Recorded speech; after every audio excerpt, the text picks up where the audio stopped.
Chapter 76, The Umbu. At the end of the 8th year of Konoha, the world of Shinobi, which had long years of peace, began to enter a turmoil. It has been a few months since the end of the great battle in Valley of the End. Even the villager gets the news, the first hokage has been heavily injured, and it's most likely that he will die soon. Second Grandpa, is peace really difficult to achieve? Hashirama knew how difficult it was for Tobirama to fill his place, and now he's getting really depressed and somehow sad. Masahiko smiled and shook his head, peace will come, and you will see that day. Followed by moments of silence, Hashirama murmured, Madara. Masahiko noticed the evident touch of grief on Hashirama's expression. He knew how hard it must be for him. If it was before, Masahiko would have made a joke about Madara, and Hashirama will get so protective. But after what happened to both of them? Did something happen in the valley that I don't know? Masahiko muttered. Madara should have noticed that I was manipulated by Zetsu. Didn't Hashirama notice that? It was noticeable. But he never asked me about it. Masahiko felt that something is not right, but he didn't know exactly what's going on. After all, even he didn't expect Zetsu to appear in front of Madara that earlier. While Masahiko was thinking about this, a clansman knocked on the door. Hokage-sama, he nodded to him, Great Elder, the second Hokage wishes to see you. Masahiko sighed and looked at Hashirama, see how it's done? He sent someone to inform me. Since the day he became the Hokage, he started to act more like it than you were. Hashirama shook his head with a bitter smile, then said, yes, I am the big brother who's growing less impressive each day. Masahiko glared at him. Shame on you, he shook his head, then went out. Masahiko came to the Hokage building and got asked to join an assembly. When he entered the room, Masahiko frowned and found out that the other elders were also invited. What happened? Without waiting for Tobirama, Izumi opened the talk, Masahiko Grandpa, you came because Tobirama summoned you, right? Great-grandfather, with all due respect, you are already retired from the elder position. And we are discussing whether or not our village needs additional security organization. We have already established the Konoha police force. Why does the second Hokage need another organization? What's the use of this? Izumi kept talking while winking at Masahiko. The big nephew next to Masahiko looked at him with widened eyes, wondering when did he form such a good relationship with the Uchiha clan. Masahiko got startled, why is he winking? Is he gay? First of all, don't you ever do that winking thing again. Second of all, you have to call Tobirama, second Hokage-sama. Masahiko said, I'm the only one who has the right to call him just the second Hokage, am I right, Tobirama? Tobirama sighed a long one, then said, Second Grandpa, we've been so busy lately. The peace that the world of Shinobi had before won't last longer than this. Masahiko nodded, knowing what Tobirama was talking about, so you have decided to set up a new assassination group, but what kind of organization is? It's a special assassination tactical unit. Tobirama added. I thought a lot, and I've... Wait, what? The Umbu? Masahiko said, with a strange grimace. Seeing the confusion of the others' faces, Masahiko quickly said, I think it is a great idea. Oh yes, so it wasn't established yet, what do you want me to do? Tobirama looked at the four elders, then shook his head and said, the four elders disagree. Masahiko looked at the Nara Patriarch and the Hyuga Patriarch, what? So you're taking the Uchiha side now? The situation got awkward for a moment. Tobirama sighed helplessly, Second Grandpa, let's go outside and have a few words. Outside of the meeting room, Tobirama then explained the situation to Masahiko. The Uchiha didn't agree because the Umbu will be a restrictively elite force under the Hokage himself, and Konoha's police force will not have anything to do with them, which made them naturally disagree. The other disagreement came from the Hyuga's side. The Byakuya is our primary source of investigation, which makes the village's intelligence and resources under their control. If Umbu really gets established, they will lose a lot of their power inside the village.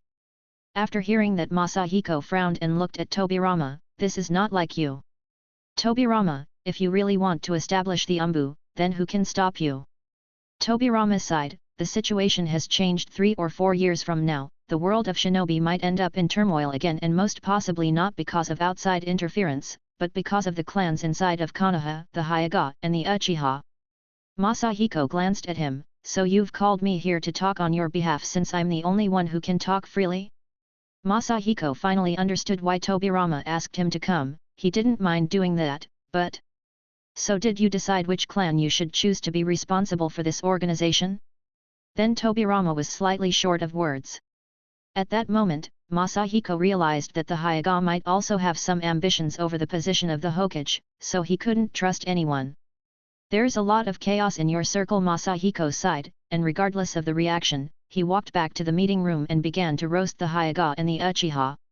It's good to be the oldest of all generations. Masahiko began to enjoy his use of his seniority to bully the younger generations. Before leaving the elder position, the others called him Elder Masahiko. Now, after retiring, it became more like Masahiko Grandpa. In the face of angry Grandpa's wrathful mouth, the Hokage's patriarch and Izumi didn't stand a chance. After 10 minutes of scolding, they left the room resentfully. Upon seeing that, Masahiko made a triumphant gesture toward Tobirama, but the latter ignored him. Second Grandpa, I'm sorry to trouble you, but you can calm down now. Tobirama said this, but Masahiko looked at Nara's patriarch, and his big nephew, then he said, after this, we will discuss the candidates for the Umbu's leadership position. Masahiko got aggressively pulled out of the room. He felt like he got treated as an old hooligan by Tobirama. Note, hooligan, a violent troublemaker, typically one of a gang. Forget it. I don't care anymore, Masahiko murmured. Konoha and my past memories are getting more and more unlike. At first, it was the academy, then the police force, and now Umbu will be created? After that incident, Masahiko didn't participate in the discussion again, and the Umbu got established after half of a month later. Masahiko didn't know the specific candidates that were gonna join the Umbu, but it seems that Tobirama has contacted a lot of clans. In addition, Tobirama has even found Kanikiro. Masahiko was shocked by that. Fortunately, he didn't join, or else he would have ended up losing his good heart. After the members got chosen, they were sent to their mission right away. Masahiko didn't even have the chance to see them. Is the world outside is so messed out that we have ended up needing the Umbu to gather intelligence? Masahiko thinks that they shouldn't be expecting another war, not after 2 more years, which made him suspect that Tobirama knows something else. However, the intelligence that came back made Masahiko laugh. It seems that since the end of the First War, Konoha had a lot of spies inside its walls, because now other major villages or even small ones begin to form their own academies and Umbu at the same time. If it weren't for me, Konoha Ninja Academy wouldn't have been established by Tobirama. But he made it look like it was his idea. Now everyone thinks that Tobirama's decision-making ability is the remarkable one? Masahiko thought, then he looked again to Hashirama while he was playing dice. He looked more focused on learning how to roll the dice than when he was doing the hokage work. You know nothing, Senjo Hashirama. Chapter 77, The Valley of the End. Konoha, at the end of the 9th year. Since that fierce battle, Masahiko, who rarely went out of his house, walked out of the village. After a while, he found himself in a place dozens of miles away from Konoha. Here, in the heart of the wilderness, surrounded by crevices and cliffs.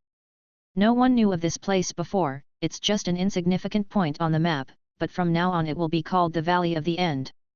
These two are really Masahiko's side. If you leave out the fact that he was playing the dice with Hashirama for a whole year, the only regret he had in his heart lies in his failed attempt to stop the battle that took place here 1 year ago. As a way to make up for his mistake, Masahiko practiced his sculpting hard, to leave a more detailed memory of the legends for future generations. Looking at the surrounding messed up environment, Masahiko frowned. It seems I have to work as a cleaner first also. I remember that there was a forest around here when Naruto and Sasuke fought. Maybe it will appear later? The rubble, debris and remains of battle cleaning took Masahiko a whole day to do. He yells in his heart, show off. Why the hell did I come alone? Why didn't I bring some errands to help me? Masahiko took a deep breath and performed a hand sign, Doton moving earth core. Doton terraform. Doton rising rock technique. Masahiko used 3 techniques at once. Suddenly, massive block of rocks converted on the 2 sides of the lake, which he will use as the base stones to sculpt Hashirama and Madara statues. And there's a smaller cube of rock in the middle, which he will be suitable for writing inscriptions. Masahiko nodded with satisfaction, but as the sky was getting darker, he sighed. Let's rest first. It was a long-lasting battle against nature. Masahiko said it was a long-lasting battle, but he didn't expect it will take longer. For 3 full months, Masahiko worked hard on sculpturing. And finally, he finished carving the statues of Madara and Hashirama. In the face of his masterpieces, Masahiko nodded in satisfaction. Very good, this is it. Masahiko murmured, he manages to sculpt lifelike statues, even better than the original. LV10 skills never let him down. If it wasn't for the wrong body shape and color, then no one would see any difference. But for the last touch, how to finalize it? Masahiko got caught in a difficult situation. The final touch hasn't been done yet, which is adding the fabled hand gesture to the statues. Do I use the seal of reconciliation there? Masahiko sighed, but the battle between Hashirama and Madara didn't end peacefully. Battle stance? Masahiko scratched his head, feeling that it was not suitable. Or, I can just let them raise their middle fingers to each other, pft. Masahiko laughed so hard on his own joke. Huh? Tangled, Masahiko suddenly felt a familiar chakra approaching him quickly. Masahiko looked up and frowned. What are you doing here, Hashirama?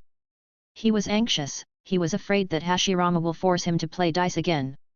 Second Grandpa, Hashirama got quiet all of a sudden, then shouted, I came to see your work on the statues.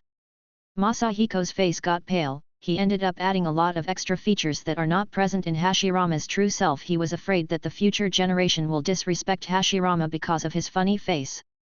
But when he came near, Hashirama took one glance at his statue, then fixed his eyes on Madara's. Back to square one again, Masahiko sighed, looking at Hashirama, who seemed to fell into inexplicable emotions, and quickly interrupted, Hashirama, since you're here, what do you think? Which seal should I carve for you too? Hashirama paused for a moment, and he noticed the incompleteness of the 2 statues. The seal of reconciliation, Grandpa. Hashirama sighed, then made his choice. Masahiko didn't get surprised, he also thought of making that gesture. Then I will start working on it, you can go back here after I finish it. Hashirama shook his head in refuse, I have something else to do here. Masahiko got confused, he couldn't understand even when Hashirama used that hand sign, Mokuton deep forest creation. Trees begin to emerge on the land, the trunks first, then the leaves, even flowers here and there. The once battle-scarred wasteland now slowly begin to transform into a lush forest. Masahiko's eyes got widened, Hashirama. You even in the past battles, such large-scale technique has rarely been used by Hashirama, let alone to make the wood grow leaves. Why did you do this? Your vitality. Shaking his head, Hashirama answered with a smile, it won't be wasteful. From his arm's sleeve, Hashirama took a familiar necklace. The leaves on the trees withered instantly. On the other hand, the necklace on Hashirama's hand began to overflow with vitality. It has been 10 years, Masahiko muttered, he tried to guess Hashirama's purpose for doing this. Sure enough, his explanation didn't surprise him. Aika is pregnant, this necklace will be my gift to my grandson or granddaughter, Hashirama said. I've been injecting a lot of wood chakra in this necklace, it will help the wielder to live longer. And it can also suppress a tailed beast. Masahiko nodded, not knowing whether he was happy or sad hearing this. The long-awaited Tsunade is about to be born, but Hashirama's life is approaching the end. Masahiko sighed and continued his sculpting. Hashirama didn't leave, he stayed there and watched Masahiko working. 2 days later, Masahiko finally finished the 2 hand signs and stood in front of the stone tablet. Hashirama, so what do you think? You two look great, right? Masahiko smiled. Hashirama looked really embarrassed. It seems that Madara's face is much skinnier than mine. Masahiko's confidence crumbled. Ungrateful, let's just write the thing down. The top 5 words were, the Valley of the End. The description written on the tablet is as follows, Senjo Hashirama, Uchiha Madara, the 2 men that once have calmed down the turbulent flames of the shinobi world. The path of these 2 ninjas, which has been claimed by people as gods of shinobi, has guided them to this very place, where they stood face to face for the final battle. This the valley where Senjo Hashirama and Uchiha Madara battled. And at the bottom, a witness shinobi. Second Grandpa? Why didn't you put your name as a signature? Masahiko sighed, the 2 of you are enough. Adding my name will make it hard to be chanted. Hashirama nodded. Masahiko felt that adding his name might cause the future generations some misunderstanding. They will probably think that the two were fighting over a beautiful woman. The Valley of the Ends issue was over, and both of them returned to the village. Everything seemed calm and quiet on their way back until they get close to the village. Two masked ninjas passed by Hashirama and Masahiko, carrying a bag of things, and nodded to them. Hashirama then looked at Masahiko. So these are Tobirama's umbu? They look. Masahiko frowned slightly, then Hashirama turned around. It seems that the thing in the bag was actually a living person, he could even sense his chakra. Grandpa, are these spies from the enemy villages? Masahiko hesitated a bit. He couldn't really confirm, but he had some speculations in his mind. Let's go, we will follow them quietly, Masahiko whispered to Hashirama and speeded up. Hashirama hesitated, then reacted quickly, and caught up to him.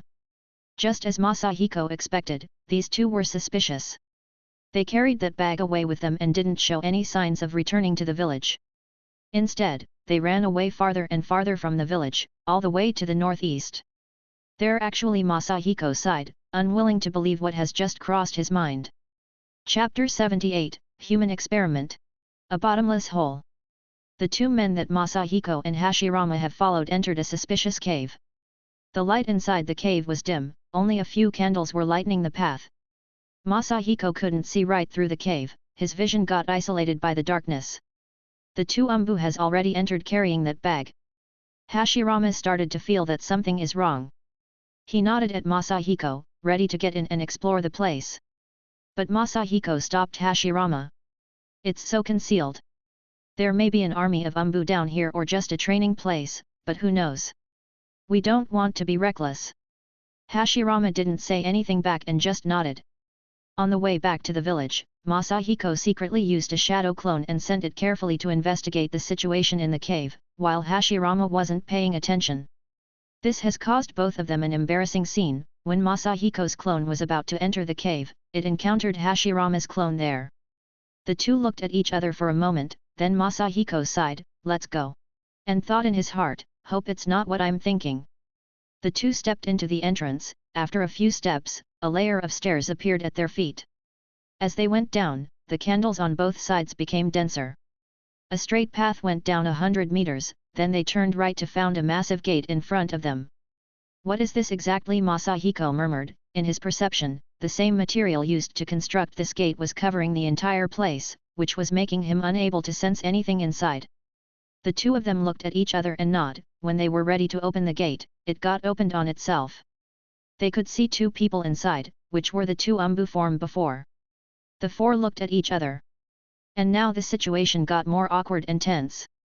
"Tobu, Hain, why are you standing there?" A familiar voice was heard from inside. The two umbu didn't say anything, and the man from inside slowly walked to the door. Upon reaching seeing Masahiko and Hashirama, the man got stunned. The atmosphere got weird. It took Masahiko a while to finally wave his hand. "What a coincidence, fancy seeing you here." This person was Tobirama's clone. If it wasn't for the wrong place, he would be inexplicably joyful for their three clones to meet. "Second grandpa," he paused with a tight expression, "Big brother. This is a training ground for the umbu. Why are you here?" After saying this, Tobirama turned to the two umbu and said, "You two, go back first." Hashirama waited for the two umbu to leave, then sighed. "Tobirama, you are not good at lying, and second grandpa is a perceptive shinobi. You know, no secret will stay hidden." The moment that gate was open. "Grandpa, what's inside?" Masahiko seemed slightly speechless, then he shook his head, "Go see for yourself." Tobirama's face changed. No man can stop Hashirama, even his brother. Hashirama rushed straight toward the door behind Tobirama. Masahiko looked at Tobirama and sighed, "How are you going to explain this to your brother?" Even though Masahiko hasn't entered yet, but he already knows what kind of place is this.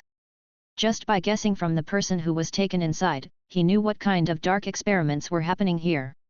He almost forgot that Tobirama was the greatest scientist ever lived in Naruto World before Orochimaru's born.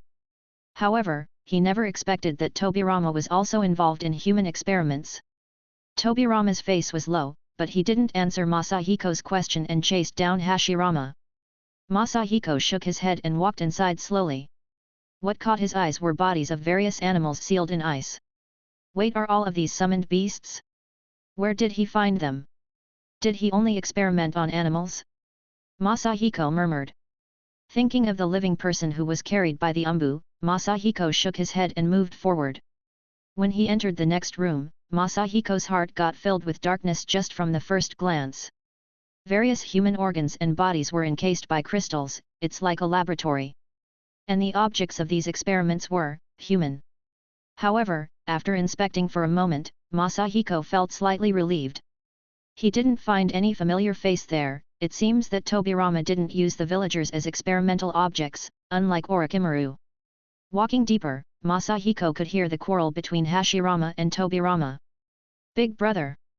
I'm doing this for the sake of our village. If I successfully develop this ninjutsu, then we won't be at a disadvantage if war ever happens. Tobirama. Stop this experiment at once. Big brother.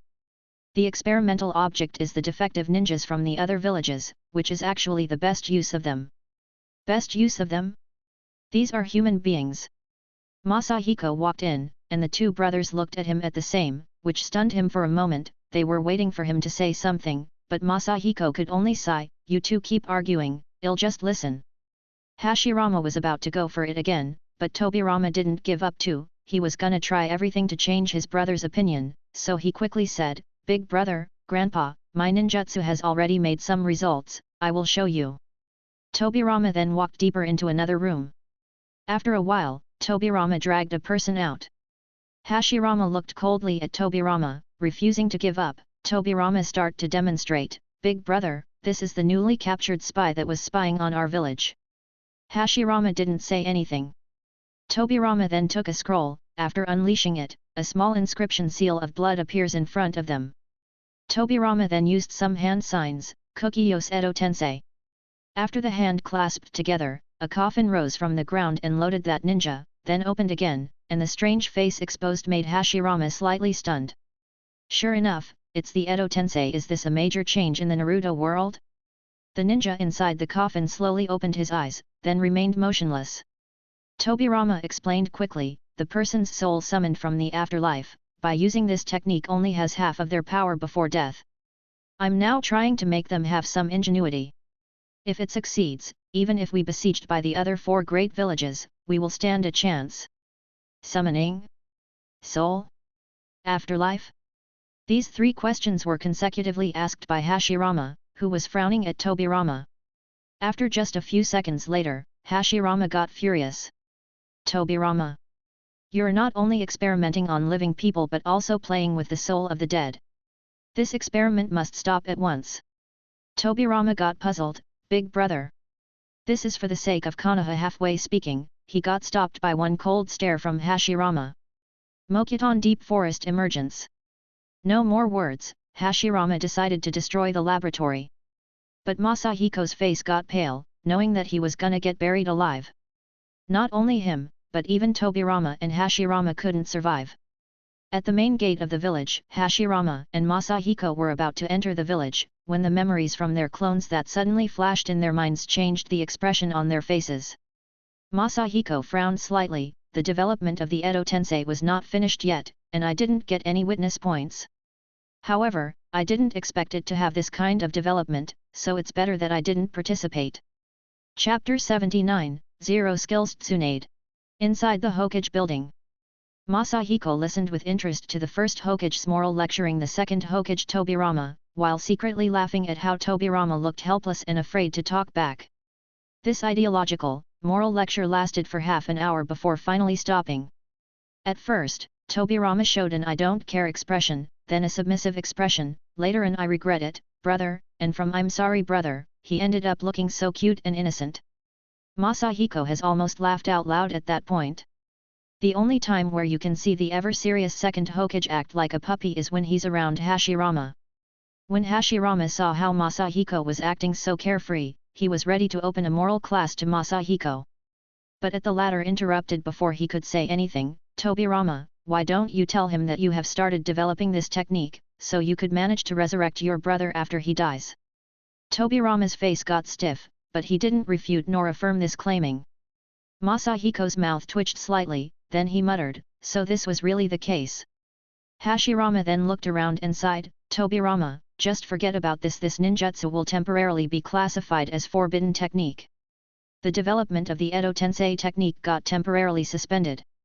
Masahiko knew how significant the effect of this jutsu will be in the future. He could have just destroyed it like the Shiki Fujin, but Masahiko failed to be there from the start. A few decades later, I might end up using this technique as for the price, well, I'll think about it at the time.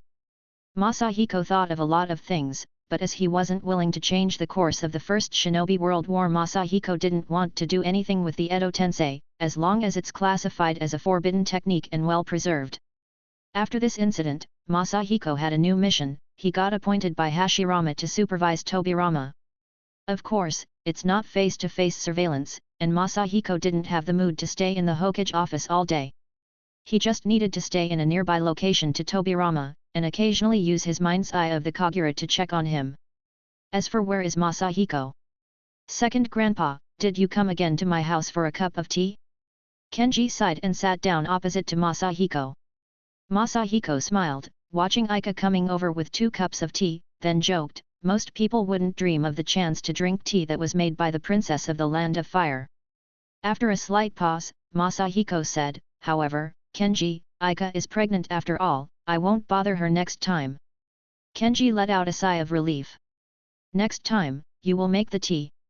Grandpa, it's okay, really. Aika approached. The princess of the Land of Fire looked and acted indeed like a noble. Among the girls that Masahiko has seen, only Mito had the same manners. I'm only 3 months pregnant, Aika said. Masahiko nodded, and sighed again, muttering to himself, it's been only 3 months? It seems that I have to stay here for more than 6 months. Sitting next to him, Kenji looked at Masahiko with widened eyes, Grandpa, you. Masahiko didn't bother. He made up his mind to stay at Kenji's house for another 6 months. One was to avoid the Hashirama's gambling, and the other is to monitor and witness the birth of Tsunade. As for keeping an eye on Tobirama, it's only a side job. Masahiko looked out the window, and sure enough, the sky was dark. Grandpa! Kenji shouted, waking up Masahiko, and before he could say anything, Kenji went on to say, it's getting late, wouldn't be better if you go now? Masahiko nodded, yes, indeed, then I'll come back tomorrow. Kenji then quickly added, Grandpa, I will be at the academy tomorrow, so you don't. Masahiko waved his hand, interrupting, it's all right, Aika will be at home. As Masahiko walked away, Kenji reluctantly looked at his sad wife, then smiled and shook his head.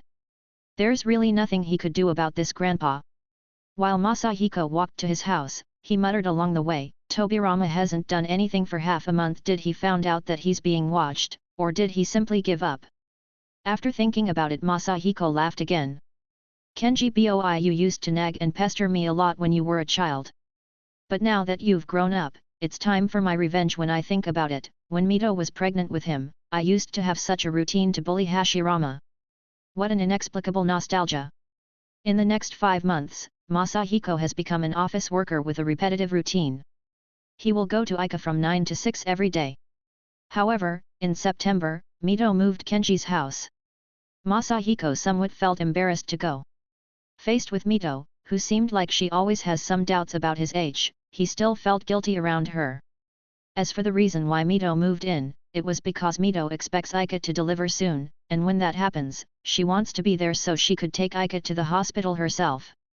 I remember that in the original book, Kushina delivered the baby on her own. Are the midwives in Konoha is so unprofessional? Masahiko smiled and shook his head. Well, Kushina has a good physique, but Aika is not a ninja. Is this really okay? He also couldn't recall any tragic things being said about Tsunade's birth, but he couldn't help but be even more worried than Kenji himself. This tense and anticipation mood took Masahiko to the noon of the 2nd of August of the 10th year of Konoha. In the corridor of the Konoha hospital, 3 people were waiting anxiously, Masahiko, Hashirama, and Kenji. Listening to Akai's cries, and Mito's commands, while sensing the disturbance in the delivery room from time to time made Masahiko feel nervous. Did Mito actually learn some delivery techniques for this day? Even the medical ninja inside surrendered to her commands. Old Mito is really awesome. Masahiko looked at Kenji and asked, "Did you already thought of a good name for the child?" Masahiko intent to gain the naming right for the baby. But when heard Kenji's answer his face turned black. "Yes, we did. If it's a girl, she will be called Tsunade, and if it's a boy then, we will call him Nawake. Unfortunately, he won't even gain the right to name the next one." At that moment, Masahiko regretted that he didn't give Tsunade her name earlier. Suddenly, the cries that were coming from the delivery room stopped. Then after a few seconds, they heard a baby crying. Just now this is baby Tsunade's voice. After a while, Mito came out with the baby wrapped tightly in a blanket, then looked at the people there, saying, "It's a girl," and opened the sheet a little to give them a glance. Kenji looked at the baby for a while, then quickly went into the room to check on Aika's condition. Hashirama got filled with joy and happiness. The baby slept calmly in Mito's arms. Masahiko glanced a few times, then sighed slightly, shaking his head, and went out, leaving the two with blank faces. Wandering on the street of Konoha, Masahiko's heart sank deep into inexplicable emotions. "What's that feeling I had in my heart when I saw baby Tsunade? I've waited for so long, just to see a baby, how long it will take to see Kakashi and the other plot characters." Masahiko felt tired of waiting. "It's so unpleasant to wait all the time, should I find something else to do?" Masahiko sighed and felt slightly sad. What will I do when Hashirama leaves too? Chapter 80, First Birthday Party. Since the birth of Tsunade, Masahiko has been wandering around Konoha, mingled with shopping ants in groceries, asking for any newborn babies. As far as he remembers, Orochimaru and Jiraiya seemed to be younger than Tsunade, but they were born in the same year. Orochimaru's parents got found easily by Masahiko. Unexpectedly, Orochimaru's parents were both civilian ninjas that have joined the academy in its first year. Masahiko saw them once when they were younger, but he didn't expect them to be his parents. "The academy that I helped establishing in advance gave Orochimaru's parents the chance to be classmates, and meet every day. I didn't expect that it will have such an impact on their lives," Masahiko muttered, feeling that he might have pushed the establishment of the Ninja Academy too earlier. Masahiko didn't warn them about their baby snake, that his mother was holding in her arms. Then he continues his journey to find Jiraiya. In fact, there's nothing he could say to Orochimaru's parents. He can't just waltz in and say, "I just came to take a better look at your baby boy who will grow up to be the evilest scientist in the history and kill the third Hokage. He will be treated as a mentally ill person." By that time he didn't know that these two were one of his students that he has tortured by his jazz music lessons for an entire year, and has already regarded him as a mentally ill person. The journey to find the legendary Sannin baby was tough. Until the mid of the 11th year of Konoha, Masahiko didn't hear of any baby named Jiraiya. "My toad Sannin, don't you dare disappear." Masahiko sighed. "I remember that Jiraiya was an orphan. Maybe he's an orphan from another village." In the end, Masahiko couldn't find a better explanation. Should I push the idea of building an orphanage in Konoha? However, a few days later, Masahiko abandoned this idea behind. He got the news that the Senja will hold Tsunade's first birthday party. There's such a thing in the ninja world? Masahiko couldn't recall that such an event has ever happened before. Later, he got informed that the first birthday banquet is usually held in the mansion of a Land of Fire's aristocrat. As for the intention, it's, of course, to collect funds. Well, when you think about it, isn't Aika the biggest aristocrat in this nation? Then it should be something ordinary for her, right? However, why would Tobirama and Hashirama agree on holding such an event? It's not like them to ask people for funds. It seems that our leaders have also got caught up into the corruption, Masahiko said sadly. It's not too much of a trouble for Masahiko to think of a present. He was gonna take this opportunity to give Tsunade the Katsuya's summoning scroll. And Hashirama will most definitely give her that necklace, while Tobirama... Masahiko really couldn't guess what Tobirama will give her. Sure enough, on the 2nd of August, in the Senja's banquet, all the major clansmen came with their presents, but... Sarutobi. What do you mean by gifting my granddaughter a staff? Do you think that Tsunade is also a monkey? Hashirama spoke fiercely, while Sasuke could only smile bitterly. In the distance, Masahiko could hear Tsunade crying. Walking a few steps toward her, Masahiko reluctantly covered his forehead. A bear may clan, why did you think that sending a special bug to a kid is a good idea? Tsunade was no different from any kid. She was afraid of that bug, hiding behind her mother. Masahiko could notice the helpless and confused expression on Aika's face, which made him almost laugh out loud. Birthday party. Masahiko shook his head. Aika, this has turned more like the Senjus weaponry sharing shop. What else can a shinobi send? It's impossible to expect shinobis to send gold or diamonds like the nobles of the Land of Fire. Therefore, a pile of various weapons got formed on the table, in front of Hashirama and the others. There was even a box of bomb papers, which got quickly moved away by Kenji. The better gifts were the strengthening pills from the Akimichi clan and a beautiful headband from the Nara clan. Well, my gift is indeed the best. Masahiko nodded proudly and handed the Katsuya's summoning scroll to Aika. Aika looked at it casually, then she put it on the table like the others. Masahiko's face got pale. A mistake was made. Aika is not a shinobi, she doesn't know the goods. I should have given it to Kenji. On the other side, Hashirama personally went to the crying Tsunade to comfort her. However, the way that Hashirama used to comfort Tsunade made Masahiko's jaw wide open. Isn't that the dice cup that never leaves Hashirama's side? Tsunade instantly stopped crying, she took the dice cup and shook it twice, then she rolled the dice smiling, which made Masahiko helplessly shake his head. Born a gambler. Thank you, grandfather. The crisp girly voice emitted, making Masahiko slightly disoriented. How did I forget about this? Tsunade is already 1 year old, but she's capable of speaking simple words. Masahiko quickly stepped forward, hoping that she will call him big grandfather. He shoved Hashirama aside and asked Tsunade. Little Tsunade, do you know who I am? Tsunade kept silent for a while, then she said, great ancestor? What the hell? Masahiko faintly muttered, no, sweetheart, it should be great grandpa. Great grandpa? I mean, Hashirama is her grandfather, and you're more like great-great-grandfather, I guess. I was afraid that she might get confused. I didn't know what to tell her really, so I told her to call you great ancestor. Kenji, who Masahiko didn't know from where he showed up, said jokingly. Hashirama heard this and almost laughed. Sweetheart, call Grandpa Masahiko great-grandpa. I think this name is more appropriate. Tsunade could only nod, but this didn't make Masahiko happy. If there's a 6th generation in the future, what should they call me? Damn, they will really call me great ancestor. Masahiko didn't really know much about this situation. Even in his previous life, there's almost no way for a person to be alive at the same time as a 6th generation old man. What is Naruto supposed to call me then? While he was thinking, someone gently poked him. Excuse me, but it's my turn to give the present. It turned out that Tobirama has finally arrived. Oh, it's our busy hokage. Finally, Tsunade's second grandpa has arrived. So what did you bring to her? Masahiko smiled. He sighed helplessly and didn't explain, but made a gesture to his special sword, Raijin no Kin, hanging on his waist. Masahiko nodded slightly. This gift isn't bad after all.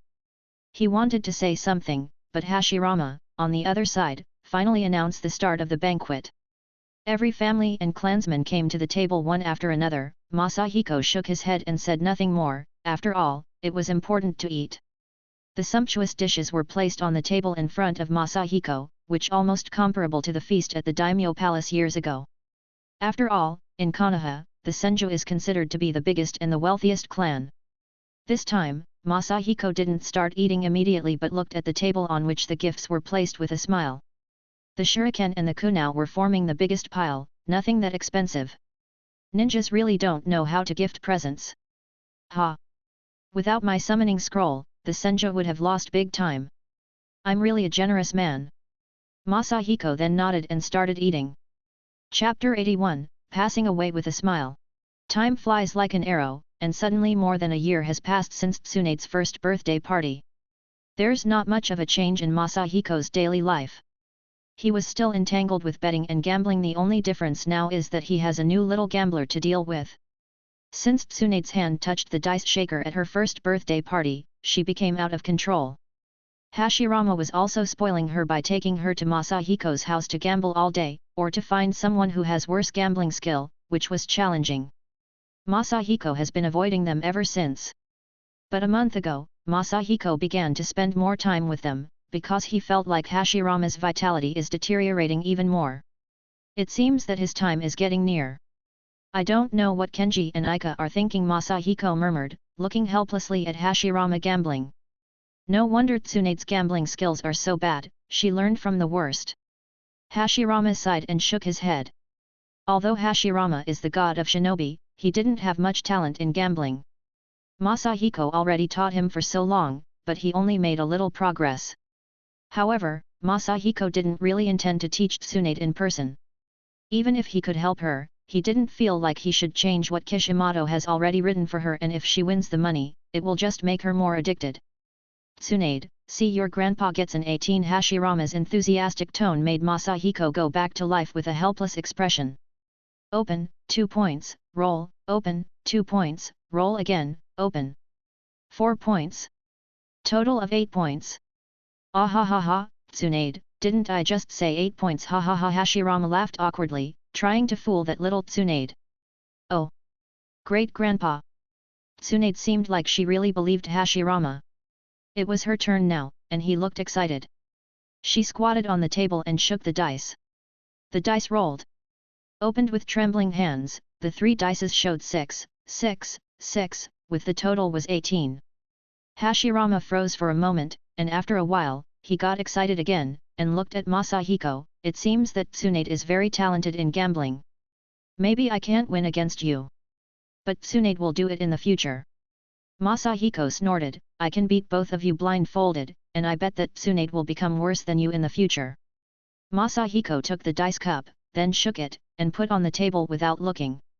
Opening the dice cup, Hashirama's face got shocked. 6,6,5 Grandpa, did you want to shake 17?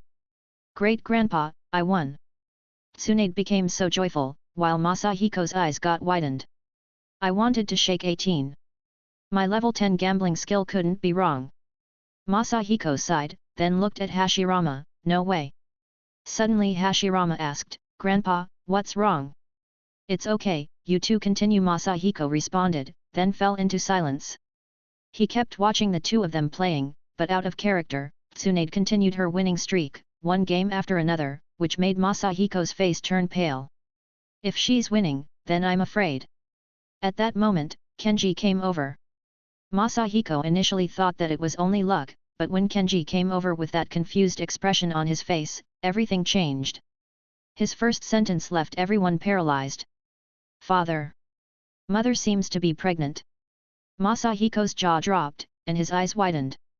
There were a legit 5 seconds of silence in the gambling house. Mito? The 47-years-old Mito? Hashirama? She can still do him at this age?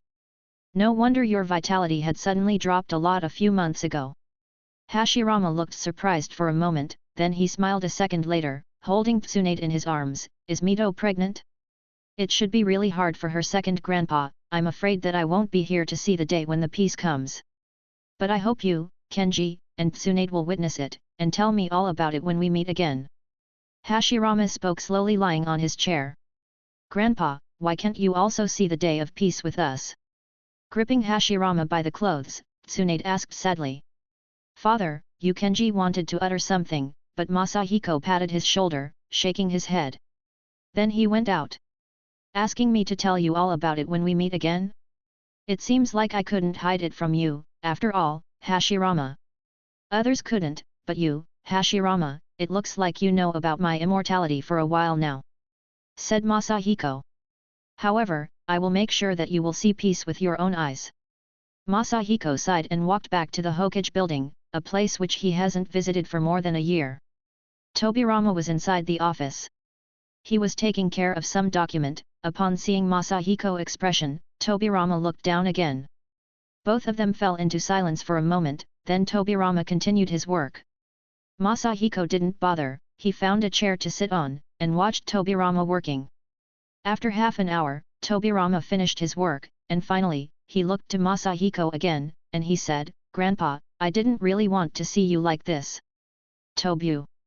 He shouted, and suddenly an umbu appeared out of thin air. Prepare the funeral for the first Hokage, he said with reddish eyes. The umbu froze slightly. Yes, Hokage-sama. When the umbu left, Masahiko sighed, let's go and see your brother. The two then went to the Uzumaki mansion, where a group of people was already gathered. Kenji and Ika hold Tsunade hands, who didn't know what's going on.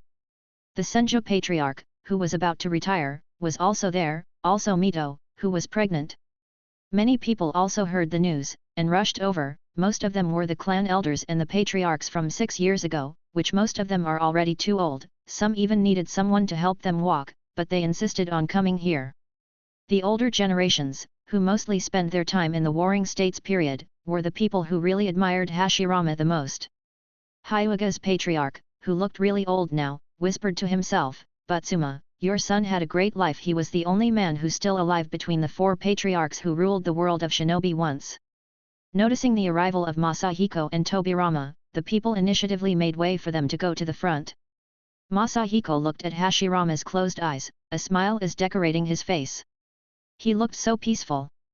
He looked then at Mito, who was sad and shook his head. "Just when you two got blessed by a second son too," Masahiko muttered. He looked then at Hashirama again, with watering eyes, and said, "See you in 50 years, my good friend." 1 hour later, the entire village of Konoha got the news about the passing of Hashirama. At the 12th years of Konoha, and at the age of 49 years old, the first hokage, the harbinger of peace, the man who stopped the Warring States period, the god of shinobi, Senjo Hashirama, passed away with a smile on his face. Chapter 82, The World is So Vast. Konohagakure, the 12th year, December the 30th. Tomorrow will be New Year's Day, but the entire Konoha is shrouded with a sad and gloomy atmosphere, even the sky has turned grey. Today, Konoha held Hashirama's funeral. The funeral arrangement was not complicated. On the open space of the Konoha cemetery, a row of tables was placed. The tables were covered with white clothes, some white flowers on the charts. A black and white photo of Hashirama was hung behind the table. Masahiko, who was dressed in black, stood there with the people who come to pay their respect, while Mito and the elders were standing in the front row.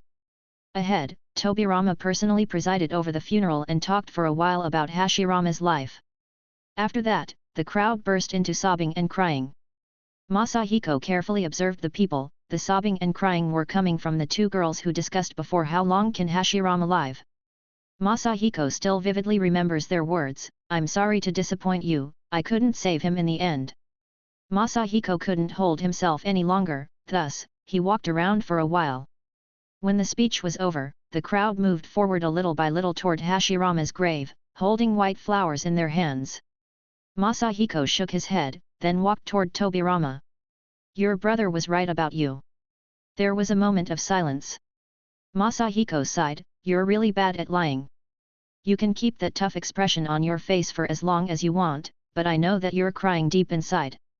After saying this, Masahiko also took a white float and walked toward Hashirama's photo. Scratching his head, "No matter how long I searched, I've never found out where they sell camera in this world. If I could get my hand on a video camera, I would have recorded the funeral. When I think about it, I doubt that anyone would be sad at my funeral. Actually, I want my funeral to be very happy. I will show it to you someday, Hashirama." On the side, Kanikiro was also holding a flower in his head, looking at Masahiko with reddish eyes. "Sensei, are you leaving us too?" Masahiko got startled, then his face turned pale. "No.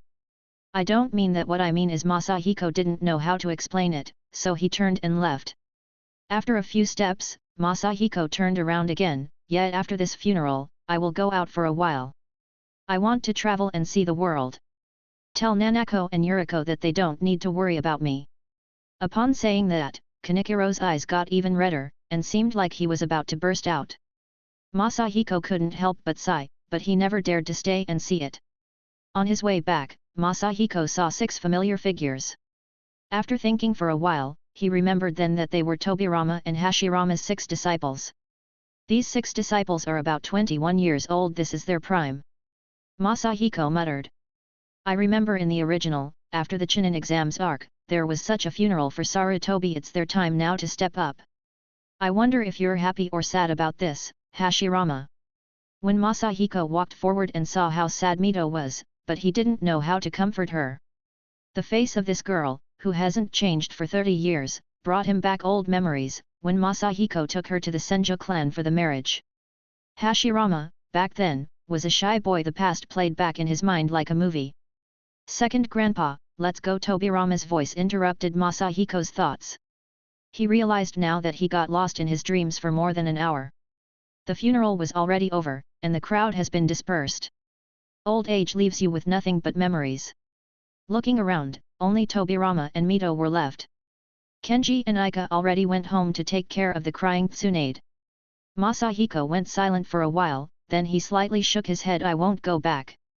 Tobirama and Mito got confused. Masahiko then explained, I'm about to be 81 years old tomorrow. I've lived for so many years. But I've only left this land once. I went to the land of the wind for half a month. I feel that's not enough. I'm planning on hiding my identity and traveling around the shinobi world. I want to see the whole picture. Mito felt sad, but took the initiative to say, Second Grandpa, I hope your travel would be safe. I hope that you will one day return. We will always be waiting for you, and I hope I will see you again in my lifetime. Masahiko's eyes widened. Your lifetime? Mito, do you think your grandpa is willing to leave for that long? Rest assured, the world is not safe yet. I need to gather some information, but if anything occurred, I would go back in time. Silence controlled the place for a moment, then Tobirama said, Second Grandpa, please be careful. Masahiko shook his head and said, Hashirama and Madara have already left this world. No one in this world can threaten me. Now what is really worrying me is other villages. When Masahiko mentioned Hashirama, they stopped talking for a moment. Masahiko quickly shifted the topic, I will be an alias in the shinobi world. Maybe we will meet, and you won't recognize me then. Masahiko looked at Tobirama, and you know I will do some pranks on you when that happens.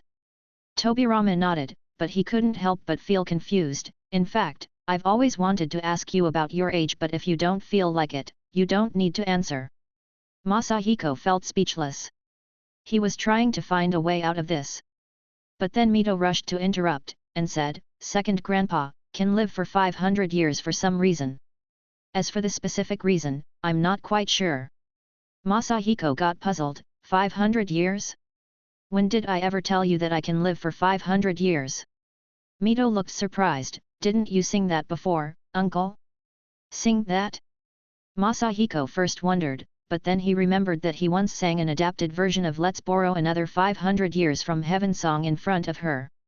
Note, Let's Borrow Another 500 Years from Heaven, the theme song of the Chinese famous TV series Kangxi Dynasty.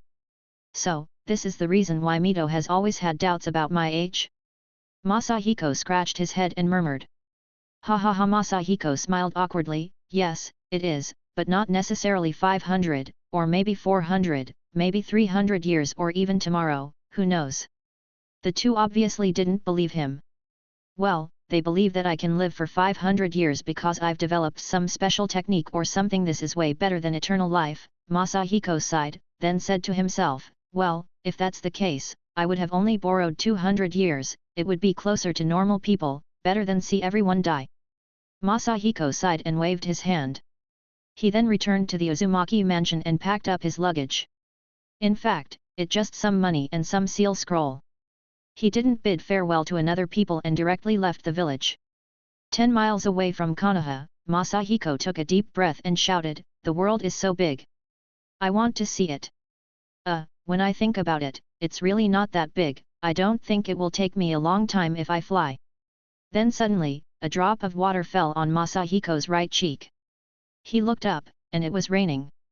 Gotta find a raincoat or find a place to shelter me from the rain. What a nice way to begin my adventure. Chapter 83, Land of the Hot Water. I didn't expect to find such a place. Masahiko was lying comfortably in the hot spring. After leaving Konoha, Masahiko went all the way north and reached a country called the Land of Hot Water. Naturally, in order to facilitate travel in the world of shinobi, Masahiko made some adjusts on his look. Now he's disguised as a tan-colored young man in his early 20s. Well, he would have looked like a normal person if he didn't choose that blonde hair, but no one really is paying attention to him. This is not a country, this place is a paradise. Masahiko shifted his position inside the hot spring a little bit and then narrowed his eyes comfortably. It's been half a month since the passing of Hashirama. The news has reached the entire world, with everyone feeling like that this was the calm before the storm. But a day ago, when Masahiko reached this country, he was surprised to find that the villagers here weren't as nervous as the others. Instead, tourists were having fun everywhere, and traders were doing their business peacefully as if it was a true paradise. And like the namesake of this country, hot springs were everywhere. Masahiko has been inside the water ever since then and started to feel that his exhaustion has finally disappeared. So next, how about I go to the land of lightning? Masahiko moved again, then mumbled to himself. That's right, Masahiko's ultimate goal was to travel to the land of lightning. In fact, his whole new look was for the sake of this trip. Most of the people there have this kind of complexion, and he felt that he will get warmer greeting this way. The reason why he chose this golden hair was also related to the purpose behind his trip to the land of lightning. He wanted to learn their secret ninjutsu, the lightning chakram mode. He believes that having this golden hair, while releasing the chakram mode, will grant him the experience of becoming a Super Saiyan. Masahiko's taijutsu is relatively weak, even though he learned the 8-gate, he doesn't have any matching technique that he can use with it. He could naturally use the front lotus and the reverse lotus, but these two techniques are not particularly useful. He has been trying to develop the morning peacock and daytime tiger, but he couldn't achieve any progress yet. His talent for taijutsu wasn't that good, always waiting embarrassedly for Kanikiro to come up with something new. This time he was eager to learn the lightning chakram mode. He was hoping that this will be his bypass to make some fast progress in taijutsu. I don't really know how many stages the lightning chakram mode have. If there are 4 stages, my hair color won't be suitable, Masahiko muttered to himself. In fact, becoming a Super Saiyan was more important to him. Masahiko chose to travel to the land of lightning for one more essential purpose too. 2 major events occur in Masahiko's memory when he remembers the First Shinobi World War. The first is the death of the second Mizukage and second Tsuchikage. The second one took place during the alliance ceremony between Konohagakure and Kumagakure, when Kinkaku force killed the second Raikage, then pursued Tobirama and his 6 disciples. This event has ended with Tobirama getting killed. Therefore, Masahiko's main priority is to save Tobirama this time, so he plans to go to Kumagakure and mix himself in the Cloud Village, or even with the Kinkaku force, and put an end to them. Last time I couldn't save Hashirama. It was all because of the intervention of the Black Zetsu. If Madara is really dead now, I'll have a chance. Let's do this. Masahiko took a deep breath and then stepped out of the bath. He then got dressed up and prepared to depart. Masahiko had a scroll in his bag with the jar sealing artifact, the one that Mito has sealed the Kyubus Yang chakra in it. If I have the chance, I'll also be able to complete the missing part from the Kyubus chakra. Masahiko knew that the Kyubus chakra was incomplete. Thinking about it, the missing part should be in the Gold and Silver brothers' bodies. It will be troublesome to do things recklessly. So, the first step is to think of a way to get mixed in Kumagakure. Now the shinobi world is on edge. The 5 major villages are preparing for the war that is about to erupt. So entering a hidden village will be quite hard. Of course, Masahiko could easily sneak in, but what comes afterward will be challenging.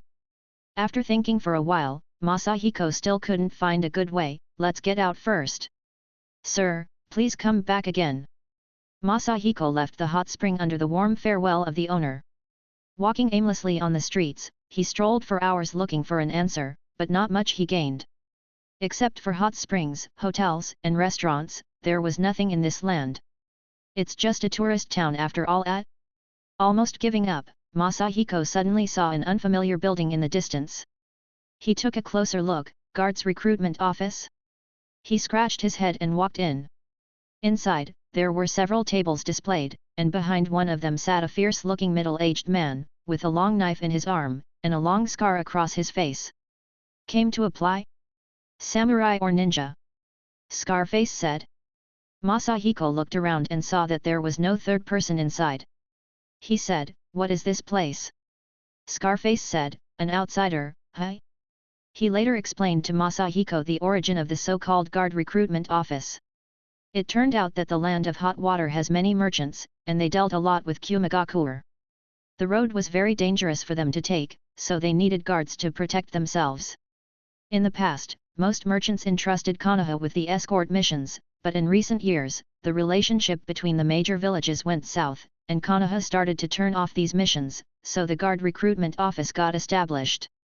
After listening for the explanation, Masahiko got secretly delighted. He finally found a way to get into Kumagakure. As for what he will do after he gets inside, he left that stuff for later. Are there any requirements for joining the guard's rank? Masahiko asked. I need to record your information, Scarface said faintly. You must be a ninja. What's the origin and name? Masahiko hesitated. My name is Masajiro, I'm a wandering samurai from the Land of Iron. Since the Land of Iron is still on civil war, a lot of their samurais were wandering the world searching. Note, Masajiro, in traditional Japan, it's common to find Jiro at the end of samurais' names. Scarface squinted and straightened his sitting posture. Masajiro? What a strange name. Masahiko secretly pouted. And Scarface continued, so what is your level, samurai? Masahiko dripped a cold sweat. What do you mean? Masahiko then thought to himself, did they even mention something about their ranks in the original anime? Scarface's face turned red. Of course, why I'm even asking. Judging by your cheap armor, you must be low level. Masahiko shook his head. No, I'm high-level samurai. Scarface unsheaths his blade. Enough of this already. Tell me, Mr. High-level samurai, how come you don't have your katana? Masahiko got embarrassed. Now that you've mentioned it, I must have left it in the hot spring. I'll go get it. Masahiko then instantly disappeared without a sound. Scarface leaned his back on the chair then, and murmured to himself, he's sure so fast, is he really a high-level samurai? Chapter 84, Caravan. Of course, Masahiko didn't forget his sword in the hot spring. He just walked into a deserted place, then took out a long sword from a ceiling scroll that he carried with him. This sword was the one that he bought when he went to the 5 Kages meeting that took place in Iron Land, and it was mixed with chakra metal. Masahiko intended to extract the chakra conductive metal from the blade and create 2 special shurikens. But he postponed the work until now. He didn't expect that it will come in handy soon. Masahiko put the blade on his waist and tidied his clothes, then nodded with satisfaction. This time, I really look as wandering swordsman. Back to the guard recruitment office, there was another young man there in addition to Scarface. Scarface is recording the young man's information. Are you a shinobi? Okay, what's your rank? Ow, you're really back. While he was talking, he saw Masahiko coming in. Masahiko smiled, nodding, Scarface, I've come back to apply, and talk about my reward. Although Masahiko wasn't short of money, he was a hard-working man. Scarface stood up and looked at him, sternly, let's go. The 2 of you is enough. Follow me to the caravan spot. Someone will test you both there, then we can talk about your payment. And with a scary expression, he continued, if someone lied about his rank, the people there would not show any mercy. However, this frightening didn't work on Masahiko. He kept his heartless smile on his face, while the young man on his side looked horrified. On the way to the caravan camping ground, Masahiko smiled and asked the boy, how old are you? Is this your first mission? The boy was anxious at first, but when he heard Masahiko's question, he stood straight and looked him in the eyes. I'm not a child. I'm 17 years old. He looked down again. I'm a civilian ninja, and this is the first time for me to leave Yugakure. Masahiko nodded. Indeed, Yugakure is too peaceful. The boy is 17 years old, but this is his first mission. But it's not so peaceful after all, Masahiko murmured, then remained silent. Seeing Masahiko silent, the boy took the initiative to talk. Big brother, don't you want to know why I took this mission? This has really made Masahiko laugh inside his heart. It's been a while since the last time I was called big brother, but I'm afraid that you will end up getting killed since you act so naively, boy. Why do I need to ask? It's either you have a sick mother at home who needs a doctor, or you have a little sister that needs protection. The young man, Scarface in front of them, turned his head when he heard Masahiko, then showed a strange, evil smile, which startled Masahiko. Without adding any more words, the 3 of them kept walking all the way to the wildness outside of the village. Far away, Masahiko saw a caravan parked in the clearing. Around it, there more than 100 people with a dozen carriages. Masahiko frowned. The size of the group is not small, but the carriage is quite long. What kind of things do they transport there? Near the caravan, a little old man came face to face with Scarface, and said, Scarface, why did you only bring 2 people this time? Masahiko could feel that the old man doesn't have any chakra. He's just an ordinary person, even his physical strength was below average. But sure, he wasn't just a regular person because he was talking equally with Scarface, which can only indicate that he's someone important, or even the owner of this caravan. Surely, the way Scarface talked with him confirmed Masahiko's guess. "Boss, the blonde-haired boy claimed to be a high-level samurai. If it's true, then he's enough." The old man frowned, looking at Masahiko. Obviously, he wasn't convinced. However, he didn't question him directly but said lightly, "Fine, then you will test his strength." Scarface nodded and turned to the two. "My name is Yukimura Sanada, I'm the guard captain of this caravan and a senior warrior." Then he glanced at Masahiko, "Not Scarface." "Understood, Scarface." Masahiko didn't really care. Note: Sanada Yukimura, 1567 June 3, 1615, actual name, Sanada Nobushige, was a Japanese samurai warrior of the Sengoku period. He was especially known as the leading general on the defending side of the siege of Osaka. Scarface didn't like that. He looked angry for a moment, then he smirked. "Your name is Masajiro, aren't you? You come with me, I will personally test your strength." Scarface shouted. "Shoji! Come here! Take this boy and the other 5 and commence the test." A mustache warrior came over and took the nervous boy away. "Where's the test place?" Masahiko asked with a smile, not showing any trace of nervousness. "It's here, boss, take a step back." The old man nodded and fell back a dozen meters. "Let's do it," Scarface said, allowing Masahiko to strike first. Masahiko shrugged his shoulders, then he unleashed his sword and took his stance, then he swung it at Scarface. Scarface blocked it, then stood straight again and didn't fight back. "Are you really a high-level samurai? Your power isn't bad. But still, the angle of your strike isn't right. Your stance is also wrong, even the way you're holding your sword. It's better if you stop now." Masahiko felt embarrassed, he really hadn't practiced any swordsmanship before.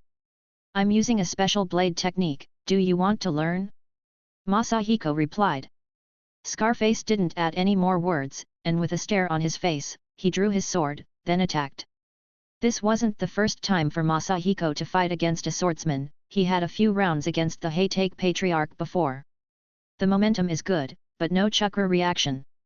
He's a traditional warrior. Although Masahiko doesn't know much about swordsmanship, with the advantage of his physical strength, he readily took a few strikes from Scarface.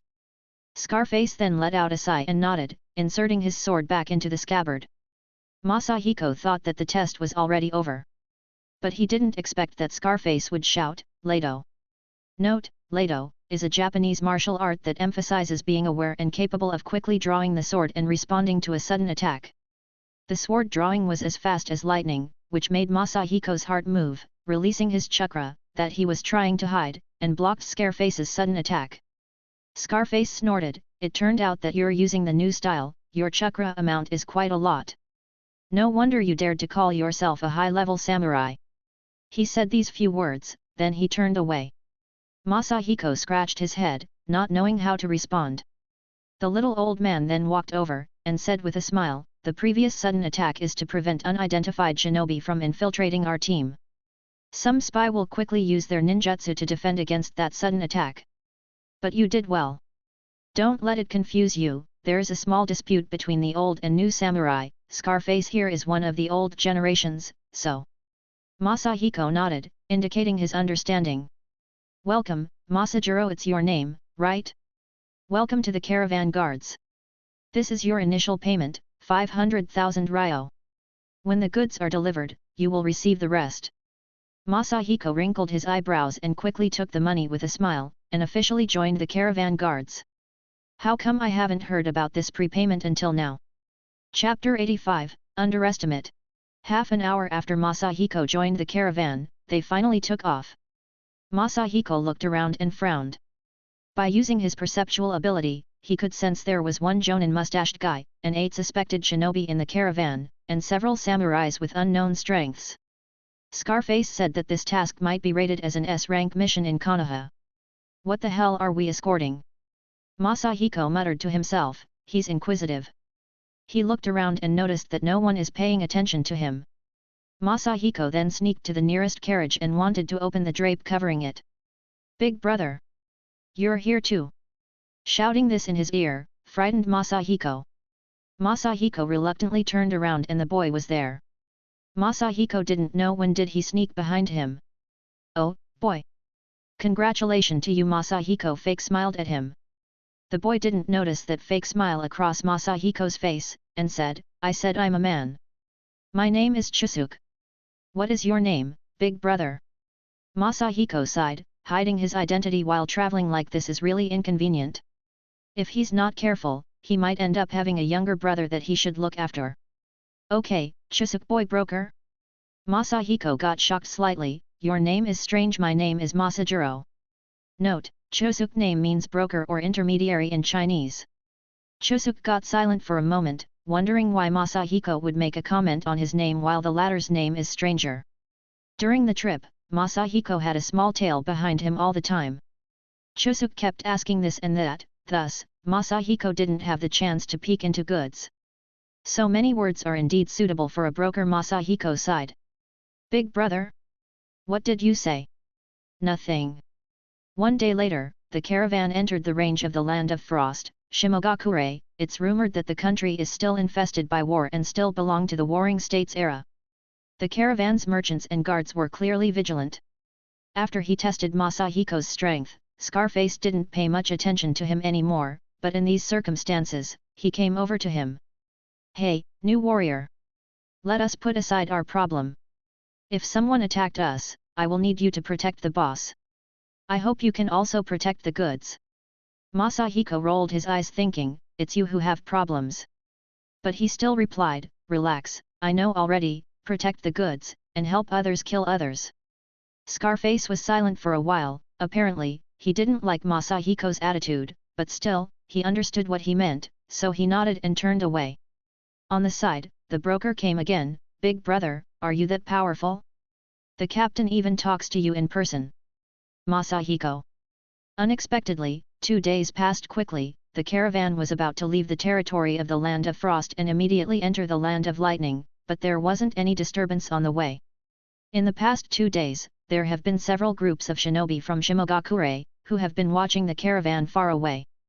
But none of them have tried to attack, or even approach the caravan, as if they avoided them tacitly.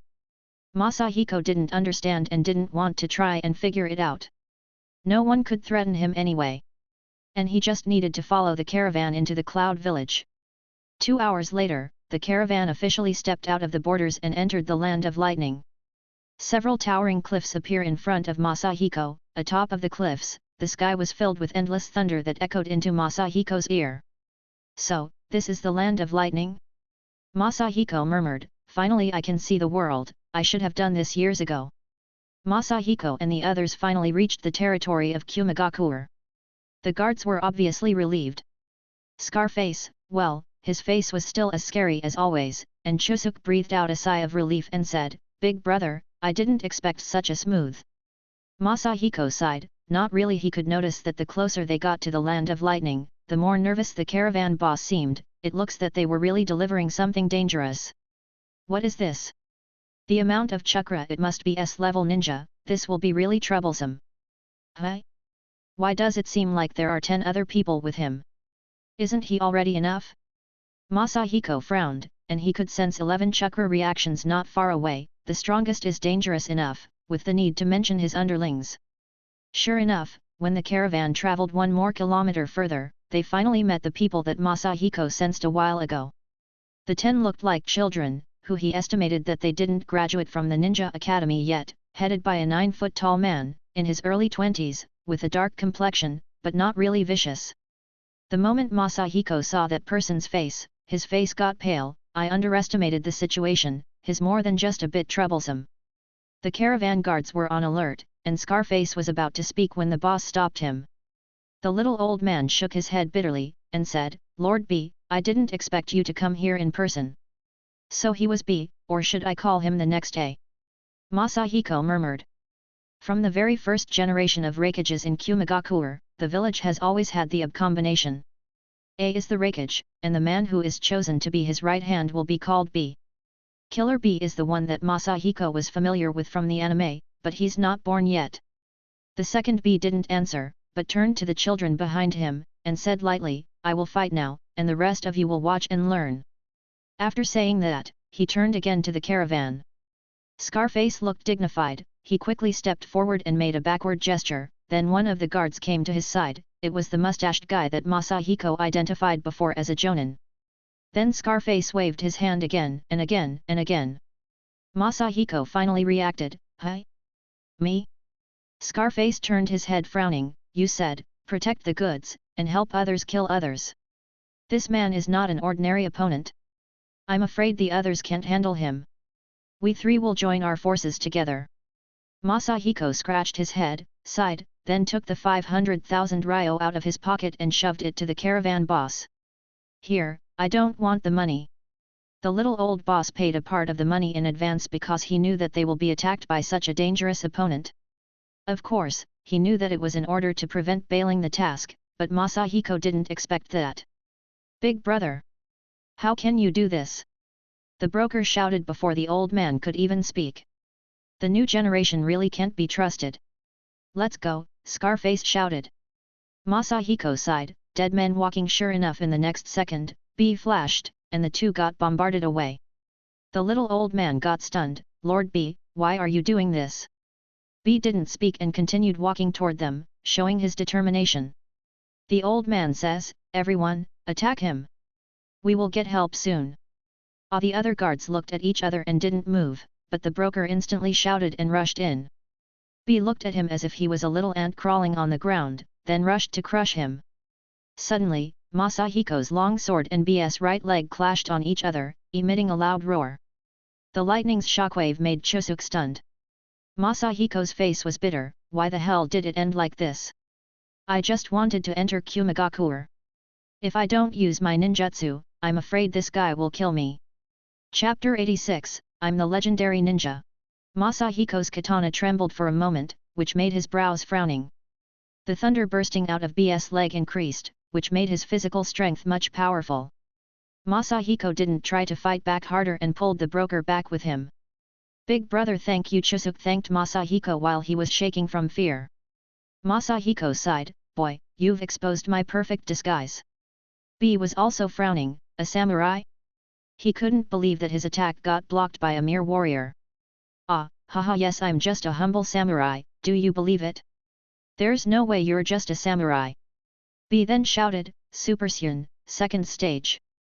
Opened instantly. Masahiko, at that moment, sighed helplessly. Flying lariat. Masahiko twitched his mouth, fearing that he will expose his disguise even more. He shook his head then, and waved his sword, and fused Reikari with the blade of his katana, making it emitting weird noises. Initially, he could pierce the body of anyone using it, but facing the next third Reikage, he could only use the impact to push him away. Sure enough, this guy's body is very hard. I don't think I can break his defense without using the dust release, or the raisin shuriken combined with the yin and yang releases. However, if I use it, I will definitely be exposed this time, right? Masahiko sighed, feeling confused. All that he did until this moment turned out to be a waste. B frowned. He was about to smash his elbow down on Masahiko's neck, but the moment the cankerous lightning hit his chest, it dissipated, without leaving a trace on B's body. Note: Reikari, Kenkari, Ken is a sword. Sure enough, you're a shinobi. Such a special lightning ninjutsu should only belong to a famous person in the shinobi world. Who are you, and why did you join them? Masahiko took a deep breath, then strangely, he smiled. It's not necessary anymore to pretend to be a samurai. I came here to learn the lightning chakra mode, and as for the name, since you've asked so nicely, I will tell you mercifully, I'm the legendary shinobi Namikaze Minato.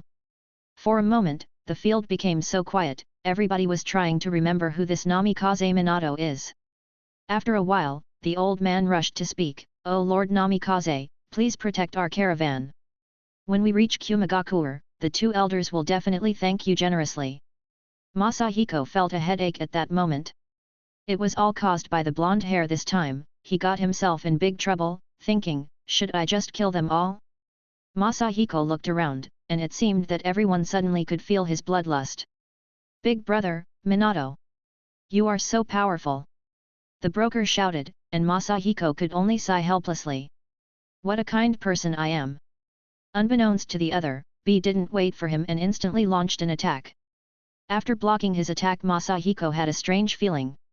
In the air, Masahiko clenched his teeth. This guy is so evil, he's not giving me a break at all. I'm an old man, for God's sake. Masahiko then landed on the ground smoothly. Fortunately, he subconsciously blocked BS attack with his sword but ended up cracking 2 ribs. Masahiko's eyes twitched because of the sharp pain. Rubbing his chest, he took a deep breath. Sneak attacking, isn't this too cheap for you? Masahiko wanted to add a few words, but be rushed again. This time Masahiko was prepared. Doton, Earth Flow Spear. The shout came from the side. The mustache guy from before used this ninjutsu quickly on the battlefield, changing its shape, with rock spears emerging from the ground all around. B didn't need to evade it, he decided to crush it directly by the momentum he gained from his fast, but Masahiko needed to face 2 attacks at the same time. At that moment, Scarface rushed to the front to block B's charge. Masajiro. Although you've defiled the spirit of the samurai, I will help you. This is not the kind of the opponent that you should fight alone, let's join our forces. Masahiko smiled bitterly, how many plots did you miss? And to hell with your samurai spirit, this is Naruto's world. Join our forces, he said. The moment he stood in front of BS Wei, the latter got extremely angry, and his lightning turned black. Scarface got directly bombarded, then flew toward Mustache's direction, and the two disappeared out of the scene. What a sad, dark scene. Wait, what? Dark? Black?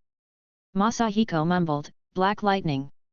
As soon as he thought about it, Masahiko infused the yin and yang into the lightning release, transforming the color of the lightning flow in the blade of his long sword into black jade. Ha! I learned a new skill. Frowning at him, B felt that Masahiko's black lightning was a little different from the one he uses, but he didn't think much about it and kept charging toward him, extending his 4 fingers. Masahiko was cautious. The third Raikage was known as the strongest Raikage. And he was also the strongest spear technique user. One simple mistake, and Masahiko would be missing some of his meat. Lord B. Just when both of them were about to clash again, B heard screams coming from behind. The little old man took this chance to catch the 10 children that have come with him. You, nice, shameless, job, bastard, dude. Masahiko muttered, then felt relieved, knowing that this fight probably won't continue. B fell back, then when the caravan guards and everyone escaped, he rushed toward the kids. He didn't try to chase them, but still, he took an in-depth look at Masahiko, and shouted. Namikaze Minato. I will remember you. After saying this, he turned and left with the kids. Masahiko couldn't help but cry, he will definitely remember Namikaze Minato. This might cause me troubles in the future. Then the caravan boss came to Masahiko, but now he's showing him more respect. Lord Minato, would you please escort us for a while? After reaching Kumagakure, our 2 elders will definitely pay for your troubles. Which 2 elders? Masahiko asked, and thought to himself, this whole situation shouldn't be just a mere coincidence. Sure enough, the old man answered, the legends of Kumagakure, Lord Kinkaku and Ginkaku of the Gold and Silver Horn. Masahiko almost laughed, feeling that he had won the lottery. The caravan just like before carried on its journey. Well, it wasn't exactly the same, there were some differences. Now the samurai and the shinobi showed Masahiko more respect than before, and the broker he became noisier. Big brother Minato, you are so strong. Brother Minato, where are you from? Big brother Minato, I also have the lightning release, can you teach me a ninjutsu? Masahiko felt like the time has come for him to meet his nemesis, but by going with the name Namikaze Minato, he felt something will go wrong. What was left of the distance was smooth sailing. Not only that no one has attacked them, but even the help that the old man talked about before also didn't show up, thus, they didn't stop again. In the evening, the caravan finally managed to reach Kumagakure. The first step is done. Masahiko sighed, the second one can be omitted. It seems that I've cheated my way through the level. Chapter 87, Kumagakure.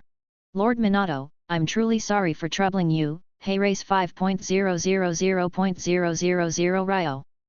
Thank you for this escort.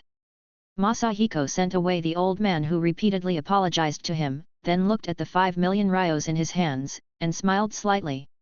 This won't be easy. Yesterday night, after the caravan reached Kumagakure, Masahiko spent the night in a hot spring hotel booked by the old man, after he told him to come and find him again the next day. In fact, he did that so he could prevent Masahiko from seeing the goods that they were delivering. Having finally entered the country of Kumagakure, he was no longer really interested in the goods anymore. He thought that he was gonna meet the Kinkaku force immediately. He was hoping to get the chance to kill them silently. He didn't think that things would be out of his expectation.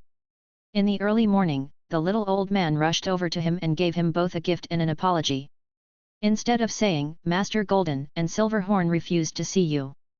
Based on the show that I've put up earlier, I should be considered to them as an S-rank ninja. So why did these two chose not to see me? Is it because of my status as a stray ninja?" Masahiko walked back and forth in the room. "The caravan will return after 2 days. Should I take this opportunity to find them myself? But I'm afraid that the fact I'm currently in the Kumigakure can cause me troubles no matter how strong he was." Masahiko was not Madara.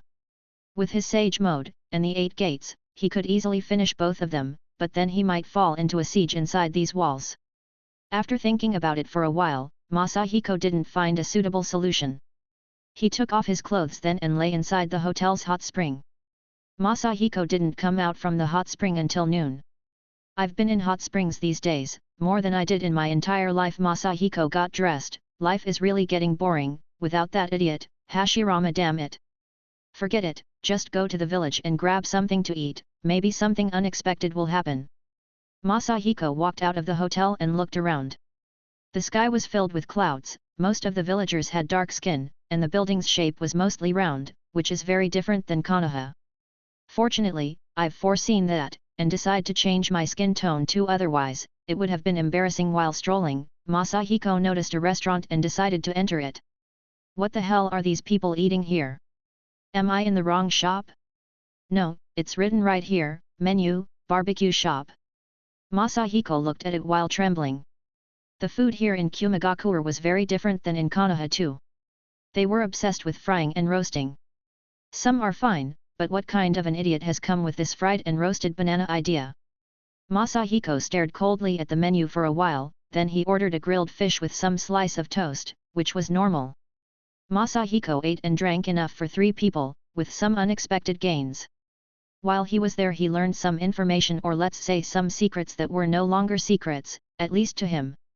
Most of the higher-ranked shinobi knows that Kumigakure is now divided into 2 factions, the pro-war faction and the conservatives.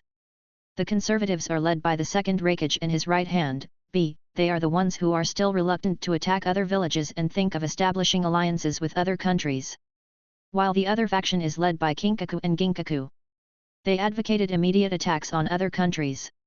After Hashirama's death, they kept supporting the opportunity to invade the Land of Fire. "I didn't expect this," Masahiko murmured. The Hokage and his damn powerful successor were actually the conservatives' side. This actually made me realize that Kumigakure has never been a war freak village. Furthermore, it's not surprising that the Golden and Silverhorn brothers are a part of the war freaks factions. However, if I remember correctly, they never managed to make the village take their side. So this is why they decided assassinated by the second Hokage? Masahiko took a deep breath. He felt that the Golden and Silverhorn brothers are really stupids. After decades of wars, of course, the villagers will long for peace. And to incite another war is most likely the reason why they lost to the conservative faction. This meal wasn't meaningless after all. Masahiko settled the bill, patted his ass, and left the hotel. "The Gold Silverhorn brothers are kind of stupid, I feel like I've come in vain," Masahiko murmured. How did these 2 stupid brothers kill a smart shinobi like Tobirama? Maybe Tobirama is stupid too? He came all this way, and this wasn't the right time to regret it. Thus, Masahiko decided to find a place in the village to stay in first. "Hey? Mustache guy?" Feeling bored, Masahiko turned on his perception. Passing by he felt a slightly familiar chakra. "A forging house?" Masahiko looked around, feeling the heat in his heart. So they were smuggling iron and other metals? Masahiko murmured, "No, this can't be it, they wouldn't be so discreet about it, and people wouldn't have attacked them for that. I'm afraid that it's more than just iron. Maybe there is some chakra conduction metal." Masahiko thought about it but didn't make a move immediately. As long as he can find a way to stay in Kumo, these things will unfold sooner or later. Oh! This is Masahiko found another interesting place, the Cloudy Village Casino. He smirked, thinking of the few millions he could win from the poor bastards. When he walked in, a farce was already taking place inside. An apparently civilian person was surrounded by some shinobi. They seemed to be arguing about something. A few shinobi looked at each other and then one of them said, "Don't you dare make a ruckus here. This place is owned by the Golden and Silver Brothers. Don't you dare come in again, you will regret it." The civilian mumbled a few curses, then left. So this is the Golden and Silver Horns Casino. At the same time, in the Reikage building, a document was represented in front of the second Reikage. Name, Namikaze Minato. Initial, Masahiro H. Unknown, presumably 25 years old. Strength, suspected to be S-class. Raiden user and user of the Black Lightning. Origin, unknown. Note, the first appearance is in Yugakure. After disguising as a samurai, he joined the Golden Silver Horn Brother caravan and engaged with BS in combat, and they were evenly matched. Evenly matched? The second Reikage raised his eyebrows, then he looked at B in front of him. "B, I heard you've got dragged down by the kids that were with you. Why did you write this on the document?" "I've asked for it," B replied. "When he fought against me, I felt that the guy was very relaxed, probably he's hiding his true strength. If I didn't have these kids with me, I wouldn't have given the Kinkaku brothers the chance to get such a strong ally." Golden Silverhorn the second Reikage sighed, "In fact, the artifacts that can enhance the strength of our village, is in their possession. A war is about to erupt, and suddenly this guy called Minato Namikaze showed up, and we don't even know what his deal exactly. Are you sure he didn't use a transformation technique?" BS shaking his head, "No such a thing." The second Reikage then nodded, "First, let the Umbu watch over him. The caravan can only stay in the village for 2 days. If he decided to stay after that, then..." B nodded in agreement and the Reikage then fell into silence. Chapter 88, Chakra Diffusion Cannon. "You can rest assured, no one will dare to harm you on our watch." These were 2 new bodyguards that are following Masahiko all the time now. He was also followed by a dozen people, civilians, ninjas, of all kinds of ages, who were gnashing their teeth at Masahiko. However, every time they wanted to approach him, they got blocked by these 2 bodyguards. Masahiko looked behind him, then sighed, "I'm so stupid, really." That day after he had lunch at noon, Masahiko found about this gambling house owned by the Silver and Gold brothers. He got overjoyed and wanted to empty the casino's money in his pocket, in order to get under the brothers' skin. As a result, after gambling all afternoon, Masahiko won tens of millions of ryos of the following 10 people, and also gained the friendship of the casino. "You thought winning too much will cause them a problem?" Masahiko scolded himself. "Well, think again." In the afternoon, Masahiko checked the casino again to find out that the dealers don't participate in the gambling, they only draw and manage the game. Therefore, Masahiko's winning streak was welcomed warmly by the casino, because the more he won, the more achievements they make. "This place is a gambling den. I used to hang with Hashirama all the time in such places," Masahiko thought to himself, then looked at the 2 bodyguards behind him, twitching his mouth, "But these guys are even providing protection." After they reached Masahiko's hotel, the 2 bodyguards kept shoving and warning people to move aside. The moment he reached his room, Masahiko quickly walked in and closed the door behind him, then took a deep breath. It seems that the plan of the casino is not working. Masahiko was preparing to get into the hot spring again. The hell is with this casino? Who in the world provides protection and security, so he can make more money? It's better to gamble at home. Oh? Maybe not. Suddenly Masahiko thought of something. I remember that Tsunade once in the anime was chased for a gambling debt, so this proves that the casino also provides loans? Masahiko punched his palm with excitement. Up until this day, Masahiko called himself a god when it came to gambling. He really forgot how to lose. If I end up owing a lot of money to the casino, I'm afraid that someone will finally come out to stop me. The next day, Masahiko woke up and stretched his body, saying, "Another wonderful day." Masahiko glanced left then right and sighed, "It would be better if no one was actually watching me. Let's go and lose some money." Masahiko murmured, then walked to the casino again. The staff in the casino clearly recognized him, and as soon as he entered, they warmly welcomed him. However, after 2 hours, Masahiko didn't only lose the money he won yesterday, but he also lost the 5 million ryo he got from the little old man. Although it was to make him in debt on purpose, Masahiko still felt distressed. After losing all of his money, Masahiko waved his hand to the staff. Sure enough, these people looked at him indifferently now. Masahiko didn't really care about it anyway. He just smiled and said, I got a knack of winning yesterday, but today I lost a few coins. Maybe you can lend me some in advance, I will win it back in no time. How about that? The man in charge gave Masahiko a dread look as if he wanted to say, I used to be a gambler like you. Then he said, you can take a loan, but we need a mortgage as collateral.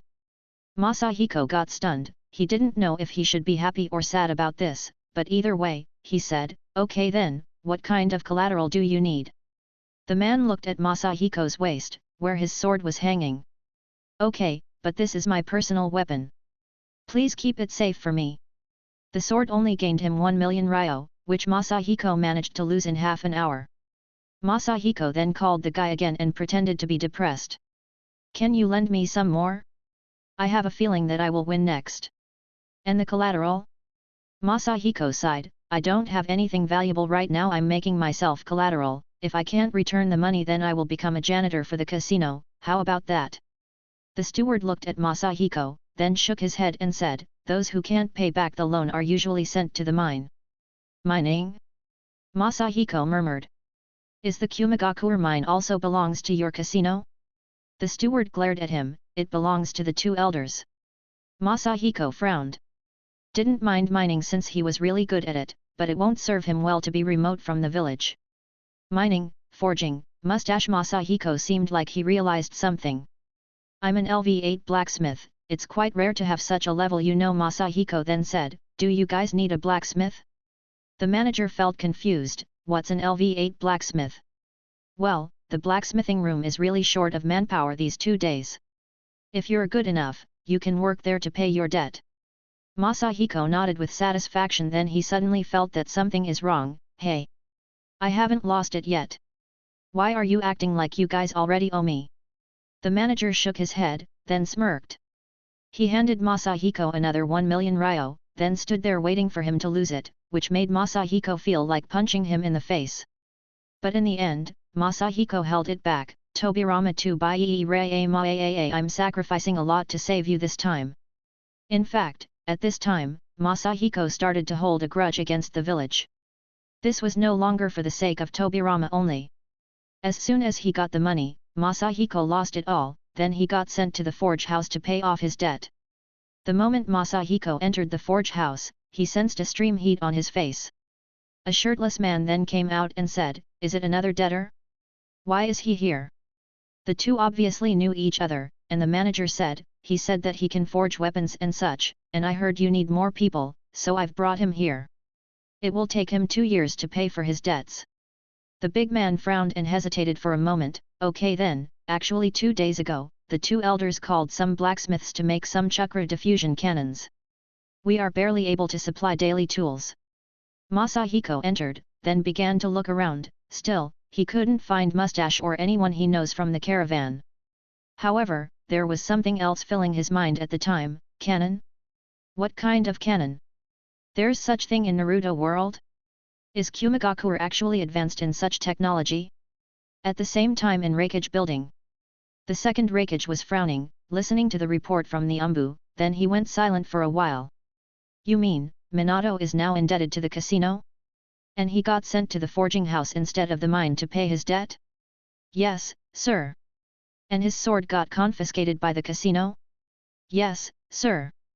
According to B, he's a ninja that uses a sword. The second Reikage secretly wondered, is it really because of gambling?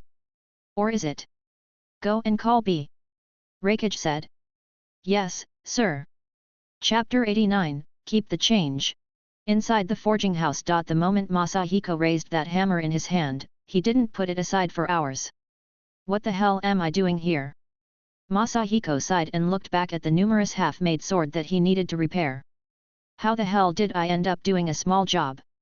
Although I've successfully found a way to stay in Kumigakure, this kind of work is redundant. I came all the way to Kumigakure to do volunteer work? Doing such work is not suitable for my age. What was I thinking? I didn't even meet the gold and silver brother yet. Masahiko gradually lost his patience and prepared to sneak out. After all, no one knew who Namikaze Minato really is, which will make it even easier for him to disappear. Huh? Wait, why is he here? Masahiko sensed a familiar chakra approaching. I got a bad feeling about this. It's B, the one who fought against Masahiko before, Namikaze Minato, come with me. Masahiko sighed and didn't refuse. If this gonna end up with a broken jaw, then why not just fire back? Masahiko was about to flee anyway. B didn't speak all the way, and Masahiko didn't ask, both of them arrived at the Raikage's building in silence. Masahiko met the second Raikage again. The last time he saw him was in the 5-Cage Summit. At that time, he participated as the bodyguard of the first Raikage. The second Raikage obviously couldn't recognize Masahiko, who had transformed. Masahiko sensed a lot of ninjas waiting for ambush nearby. The weakest of them was a special Jonin. It seems that Raikage has assembled all of the elite shinobi in Kumagakure. It seems this time it will go down with a blast. The first shinobi world war might break out because of me. Masahiko sighed. The second Raikage didn't say anything and just stared at Masahiko. It's a pity that the Golden Silver brother didn't come, otherwise, I would have just killed them along. Masahiko frowned and got ready for the fight. What happened next was beyond Masahiko's expectations. The second Raikage took out a katana from underneath his desk and threw it to Masahiko. It was the one that he previously lost to the casino. Namikaze Minato, I redeemed your katana for you, and I've paid back the 1 million you're owing to the casino, so you are indebted to me now. Listen, I know you are strong, and I need you to do missions for Kumagakure for 1 year to erase your debt. Of course, you can choose this or return to the forging house. The choice is in your hand. Can it get any better? All of this time, he was thinking of a way to sneak into the Kumagakure's ranks. And just when he was about to give up, such an unexpected thing happened, which made him couldn't help but feel that something is wrong. What are these ninjas doing around us then? Masahiko sighed, this guy is mistaking me for a fool. If I agree at once, I will just prove the suspicions he has in his mind. Masahiko blinked, then rubbed his hands, Raikage-sama. You know that 2 million ryo a year is not enough to hire a ninja like me. The second Raikage felt shocked, he thought, and considered every reaction that Masahiko could have and prepared countermeasures. But what's up with him being so avaricious? How much do you want? The Raikage was quiet for a long time, then asked. How about 2.5 million ryo? Masahiko said. The second Raikage moved back on his chair, then frowned, not much, and really handed him the 2.5 million ryo. Masahiko sighed, enough for me. I guess Masahiko took the money. Then it's a deal, you will work for Kumagakure from now on until you pay your debt, and your first official task will be sent to you tomorrow. No problem.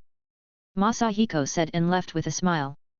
When Masahiko was already far away, B said, Brother, this man.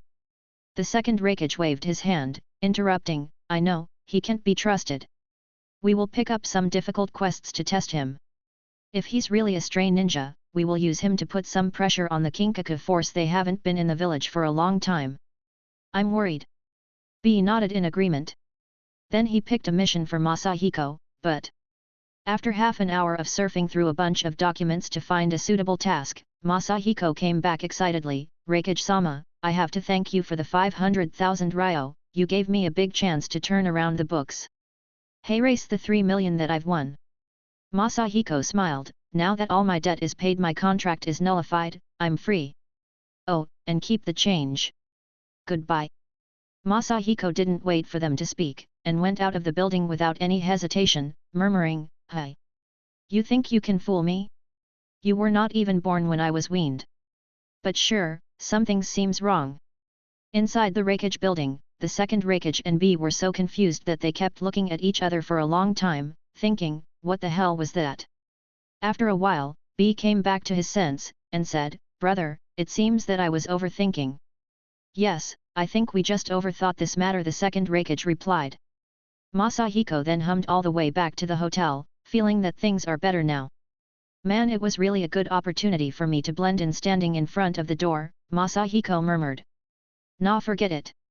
It was always inconvenient to use the name Minato Namikaze. I will come back after changing my identity. Masahiko sighed, then prepared to go in when the broker came out suddenly. The two looked at each other, and after a while, the broker rejoiced, and said, Big brother. You are back. I heard that you were sent to the forging house because you owed the casino gambling debt. Masahiko's face got dark, although it was his plan at first. Listening to that story from Chusuke, it somehow feels really shameful. Just when he was thinking of a way to explain this, the broker unpacked the package behind him, and pulled out some money. "Big brother, I borrowed this from the boss. You can take it to pay your debts." Masahiko was slightly silent. He took the cash and counted it. 2 million, no more, no less. That little old man was plotting something. Masahiko sighed. After a while, Masahiko smiled and said, "You don't have to worry about your big brother. And don't trust that little old man. Take it back to him. We will return to Yugakure tomorrow, and then I will teach you some ninjutsu." "Really?" Chusuke got surprised, then started chattering again for a few hours. After a long time, Masahiko finally managed to send Chusuke away. He returned to his room, took off his clothes, and then collapsed in the hot water pool. After lying for a while, Masahiko didn't know if he should be happy or sad. "I can't help it. That little guy has almost taken advantage of him." After thinking about it, Masahiko let out a sigh. "This child is kind, but he's like a broken record. He can't just shut that mouth. However, I think I can still take care of one more apprentice. And when I have the chance, I will take him back with me to Konoha." Yugakure is peaceful, but a lot of things are not right about that place. Chapter 90, Commissioning. "It's another good day." Masahiko sighed, opened the window, and it was sunny. It seems like a sight from yesterday. Land of lightning. Is that mean that there are only thunder and no rain? Masahiko muttered. He has been in this country for a few days. He always hears the rumbling sound of thunder, but not even a drop of rain ever falls here. Well, got to pack things up. No one will ever call me Namikaze Minato when I return next. Wait, why is this guy here? How did you found my hotel? Namikaze Minato, come with me. It was the same tone, the same phrase, and the same person, but Masahiko's answer was different this time. "No, I won't go." Masahiko turned around, then walked away. "He's now debt-free." B frowned. "My brother is looking for you." Masahiko snorted. "Your brother, your uncle, I don't care.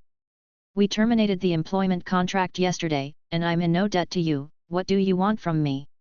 At that moment, B actually squeezed out a smiley face, then took some money out of his pocket, and handed it to Masahiko. Masahiko looked at it, took it, and nodded. There was actually 5 million ryo, which made him thought to himself, so they've actually bought my avaricious act? And they're trying now to bribe me, but I've already decided. B pushed the matter even more, and said, "I have a mission that is very suitable for you. It will only take 10 to 15 days. And these 5 million ryo will be the task's reward." "A mission that suits me? 5 million? It must be an S-level mission." Masahiko frowned. He didn't lack money, but he got curious now. Noticing how Masahiko got tempted, B said, "Come with me and let my brother give you a brief look into the details of the task." Masahiko then followed him to the Reikage building and saw the second Reikage there behind his desk.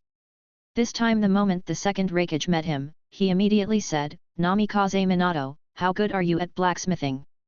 Masahiko frowned, and said secretly, "So he needs my help to forge something?" But he quickly responded with a smile, "My blacksmithing ability is LV8. This time the second Reikage was the one who's frowning. Obviously he was trying to understand what an LV8 blacksmithing is. After a moment of awkward silence, B coughed twice. The second Reikage then came back to his sense. He looked at Masahiko and started to feel that this is a mistake. He's obviously unreliable, and he shouldn't give such a task to him. Masahiko scratched his head. "Look, if you don't have anything to say, then I have to leave. The caravan will leave soon."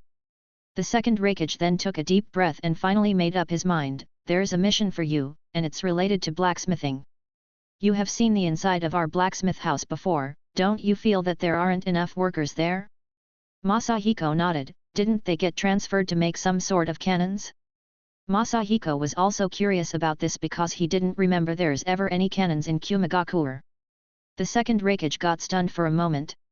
And he cursed the Golden Silverhorn brothers secretly in his heart. This is a confidential matter, they shouldn't let anyone know about this, especially an outsider. He sighed and then said, "It's a special weapon called Chakra Diffusion Cannon. The task is for you to infiltrate into the blacksmith team and then steal the schematic of the weapon, or even steal a finished product." Masahiko smiled slyly. "Interesting, the Lord Reikage of the Kumagakure has entrusted me with a mission to steal Kumagakure's secret weapon.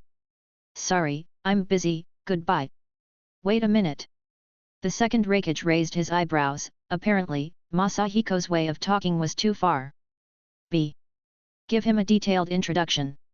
The second Reikage obviously doesn't want to talk with Masahiko anymore. Later, B briefed him into the details of this mission and the Kinkaku force's current situation in Kumagakure. So what kind of artillery are they making? And is it related to the materials that we have escorted before? How strong is this artillery will be?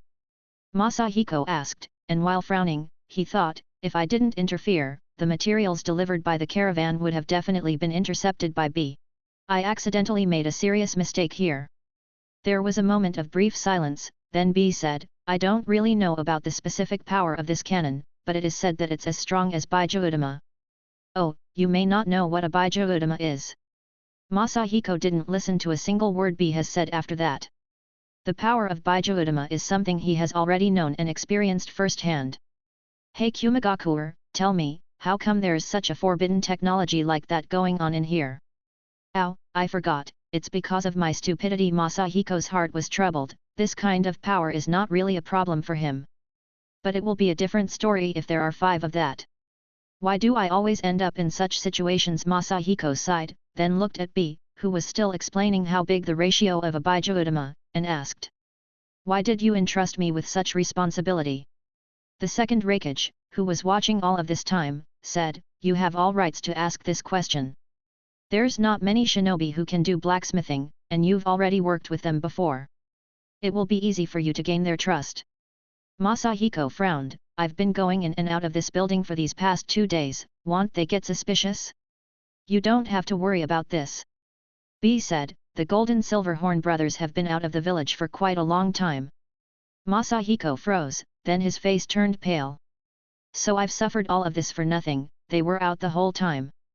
No wonder I didn't meet them yet. If I could just use my mind's eye of Kagura technique. Masahiko didn't use his mind's eye of Kagura from the moment he stepped into the Kumagakure village. He wasn't sure if they had any defensive enchantments against perceptual ninjas. So I was seeking an adventure and went to the Kumagakure. I didn't gain much, helped some guys build a freaking cannon in Naruto's world, and now I need to solve it perfect, just perfect. Masahiko felt nothing went well from the moment he left Konoha, and start to think that maybe he's more suitable for paperwork like old Naruto. Okay, I will take this mission, Masahiko promised and got ready to quickly solve this cannon matter, and maybe when Masahiko goes back to Konoha, he will help to arrange an alliance with them. The second Reikage nodded, that's it then. I will arrange the preparations. Masahiko just nodded, then remembered something. Wait. I need to talk with someone from the caravan first. The Reikage frowned, the caravan boss? He's also involved with Golden Silverhorn brothers. Masahiko shook his head, no, not him. I just need to say goodbye to one person. The second Reikage didn't refuse. Masahiko then rushed to Chuseok's place, just in time when he was about to leave. Big brother? Chuseok got surprised, I was about to go to find you. Masahiko smiled, I suddenly received a task. You should go back first. Half a month, or a month at max, I promise I will come to your village to find you. Chuseok got stunned, oh, okay then, big brother. He merely said a few words, then the broker left. For now, let's focus on this dark forbidden technology of Naruto World. Chapter 91, Chibi Rock Lee. Half a month later. Master Minato.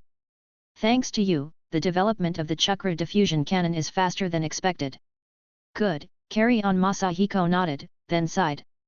Half a month ago, after receiving the order from the second Reikage, Masahiko easily blended into the crafting team.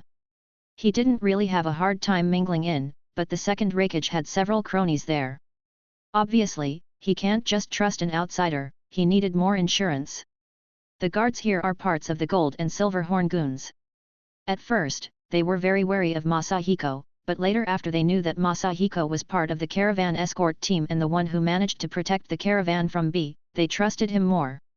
During these 2 weeks, Masahiko successfully gained the trust of the blacksmiths with his superb forging and crafting skills. Now, everyone in the workshop is addressing him as Master Minato. So, with my help, the chakra diffusion cannon will be ready earlier than expected. Masahiko snickered. In these days, with his help, the pace of the research and improvement has rapidly increased, but every time they tried to cast or forge the parts, troubles always follow, and these part ends up being scrapped. Now the materials are getting more limited, and they had only enough for 8 to 7 cannons. The last one, I will give it to you, but I will also leave a little parting gift, Masahiko mumbled. Masahiko secretly added a special seal on the cannon, the spirit seal.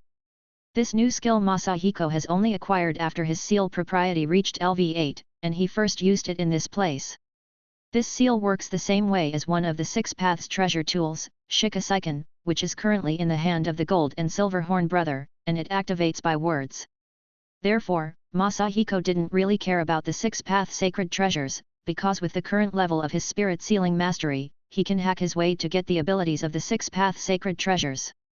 After this, I will be able to open a home artifact store in Konoha, selling counterfeit 6 paths sacred treasures. I hope Hagio Romo won't sue me for copyright infringement. This sealing word that Masahiko has added to the Chakra Blast Cannon was very basic, it activates with just a simple trap word. As for the trap word, he didn't know why, but whenever he saw the Chakra Diffusion Cannon, Masahiko thought of a classic scene from a movie he saw in his previous life, Clash of Titans. So at the right moment, Masahiko only needs to scream release the Kraken. When Masahiko was still giggling in the back, he suddenly heard a huge rumbling sound in the distance, then someone said, "Success! Success!" A blacksmith rushed over to Masahiko and says, "Master Minato. It's successful." Masahiko sighed and smiled a little, it's successful indeed. But deep inside, he thought, when I unleash the spirit seal, you will not be as happy as now. In the distance, where the Chakra Blast Cannon projectile exploded, a vast crater got created there. The trees in miles radius were destroyed, and the smoke was rising. Masahiko pulled his head back in awe, it is really a forbidden technology. This explosive power, I think it's on par with 5 or 6 tails by Joudama. Master Minato, all this success is because of your hard work. We will speak on your behalf with the 2 elders. The 2 elites who were responsible for testing the cannon praised Masahiko. Masahiko just smiled, this was the only kind of flattery that didn't make him feel proud, and since his work was finished, he turned away and left the 2 elite jonin, then turned around and said to the rest of the blacksmiths, and for rest of you, the 2 elders will surely remember all of your work. We will find a way to find more materials to build more cannons. And it's estimated that in 1 or 2 years, we will reach for you again.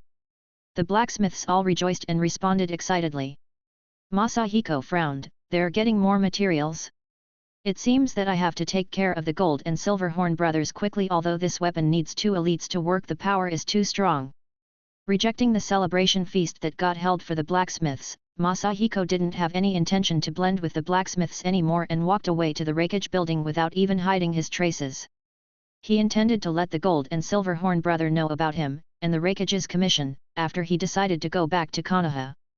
The moment he stood in front of the wreckage building, he heard the second wreckage shouting, "How dare they!"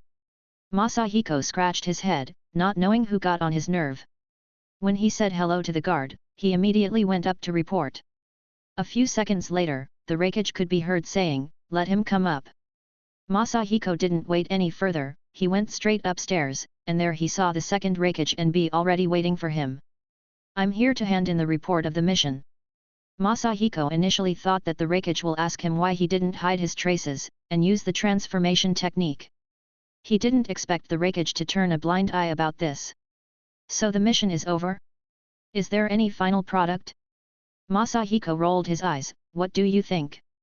Isn't that obvious from the huge explosion? Do you have the drawing of the weapon? Give it to me. Masahiko raised his hand and pointed to his head, it's all here, I will draw it for you. Do you have a CAD program? What cat?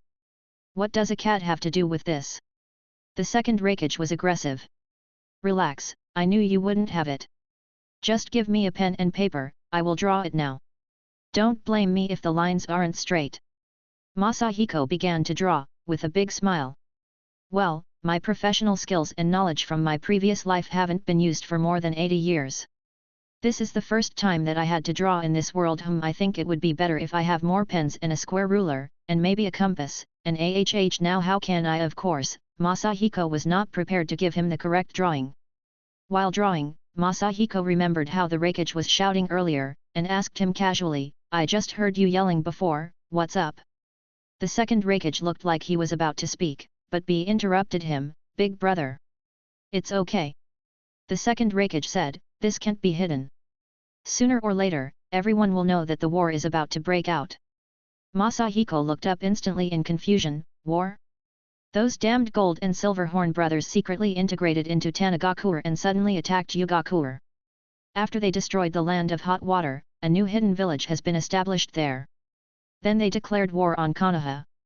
Besides that, Namikaze Minato, Kumagakure has decided to continue to hire you.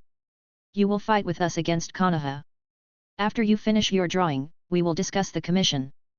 Masahiko's face changed. The land of hot water is destroyed? Chuseok war with Konoha? Hire me? Masahiko smiled bitterly. What did I do this time? What's wrong? Minato, just finish the drawing, and then we will discuss the rest. Masahiko sighed, then looked up. Facing the second Hokage of Kumagakure, Masahiko smiled widely, until his front teeth were exposed, while showing the drawing to him. Terei. Chibi Rock Lee. Chapter 92, Superman Punch Technique. Inside the Hokage building, there was a long awkward silence. Masahiko's sentence Chibi Rock Lee emitted in B and the Hokage's ears. Although none of them knew what Chibi means, or who's even Rock Lee, it didn't sound to them like it was a good word. You the second Hokage slammed the table in front of him and was about to say something but Masahiko interrupted. You, me, him, I don't care. I'm not in the mood to play with you two, goodbye. Masahiko blasted out the wall open on his side and then flew out. A flying shinobi? You bastard! You dare to sneak into my villager, I won't let you leave. The second Hokage could quickly recover from his shock, then shouted. B, chase him! Masahiko's heart moved at that moment, you bastard! Instantly Masahiko used a hand sign, and transforms his body to look like Naruto's version of the mummy, the second Tsuchikage, Mew, yeah just Mew, and then performed a hand seal, dust release atomic dismantling, alt name of detachment of the primitive world. It's really you! The second Hokage shouted loudly. At the same time, the white ray came striking down the Hokage building and turning it into dust. Nothing? Did he manage to escape? Masahiko frowned, then rushed to the ruins of the Hokage building, but the second Hokage was nowhere to be found. Sensing that more and more Kumagakure's ninjas were approaching the scene, Masahiko was no longer willing to say, and sighed, now it's more important for me to find the broker and kill the gold and silver horn brothers. He then quickly flew away. Big brother! Seeing Masahiko leaving, B appeared from the side rebels, then rushed to the ruins of the Hokage building. I'm fine. Bah! The second Hokage spit out the dust in his mouth. B, you should be faster than him, chase him out, and drag him outside of our village. We can't afford to fight him near our village. I will join the fight later with more reinforcement. In midair, Masahiko was flying at a fast pace, and secretly cursing himself, this entire trip was for nothing.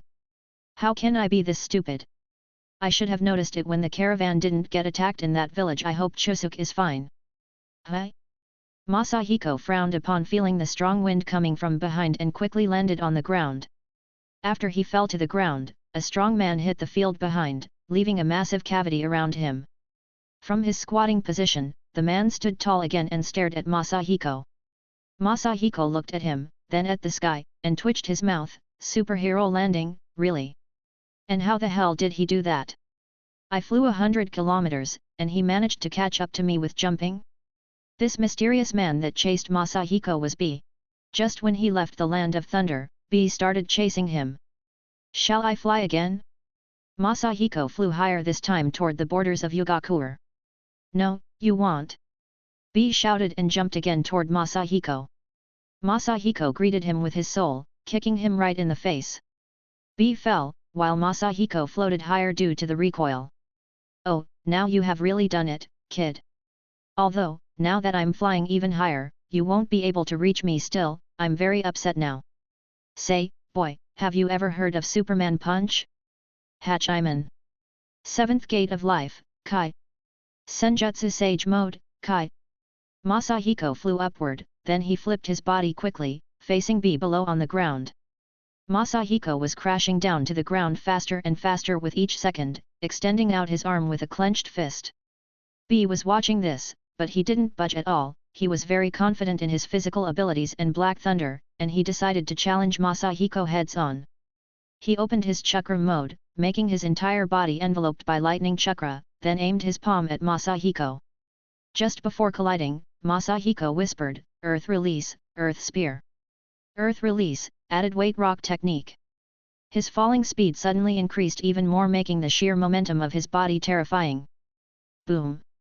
After a loud roar, Masahiko stood aside, then closed both the Sage Mode and the seventh gate, rubbing his hands while looking at the bottomless hole in front of him. "With your insane hard skin you won't die, but I'm afraid that even with my Earth Release LV I won't be able to dig a way out to escape. Maybe with Dust Release, you know what? Maybe he's dead." Masahiko sighed and quickly flew away. 10 minutes later, the second Reikage arrived accompanied by several elite Jonin. There he sees the humanoid-shaped hole. "B." The Reikage shouted down, then looked around, but he couldn't find Masahiko anywhere. With a sigh of relief, the shinobi began to dig in the ground. Only half an hour later, they finally reached the deepest point in that pit where B was lying there. The scene was really miserable. His right arm was abnormally twisted, and there was a scar with the form of a fist on his chest. The second Reikage quickly checked on him. He was just in a coma, which made him feel a little bit relieved. B wasn't in a life-threatening condition, and he will pass this through. After being very quiet for a while, he couldn't help but say, "Is the second Tsuchikage actually this strong?" "Second Lord, what should we?" a shinobi asked. The Reikage frowned. "You two, take B back to the village. Make sure he's treated well. The rest, come with me, we will go find the Gold and Silver Horn brothers, and that damned deceiving Tsuchikage." At that time, Masahiko was already flying over Yugakure. The once beautiful city got turned now into ruins, while some of the native ninjas were seen strolling around what's left of the streets, preparing to rebuild a new hidden village here. Kagura Mind.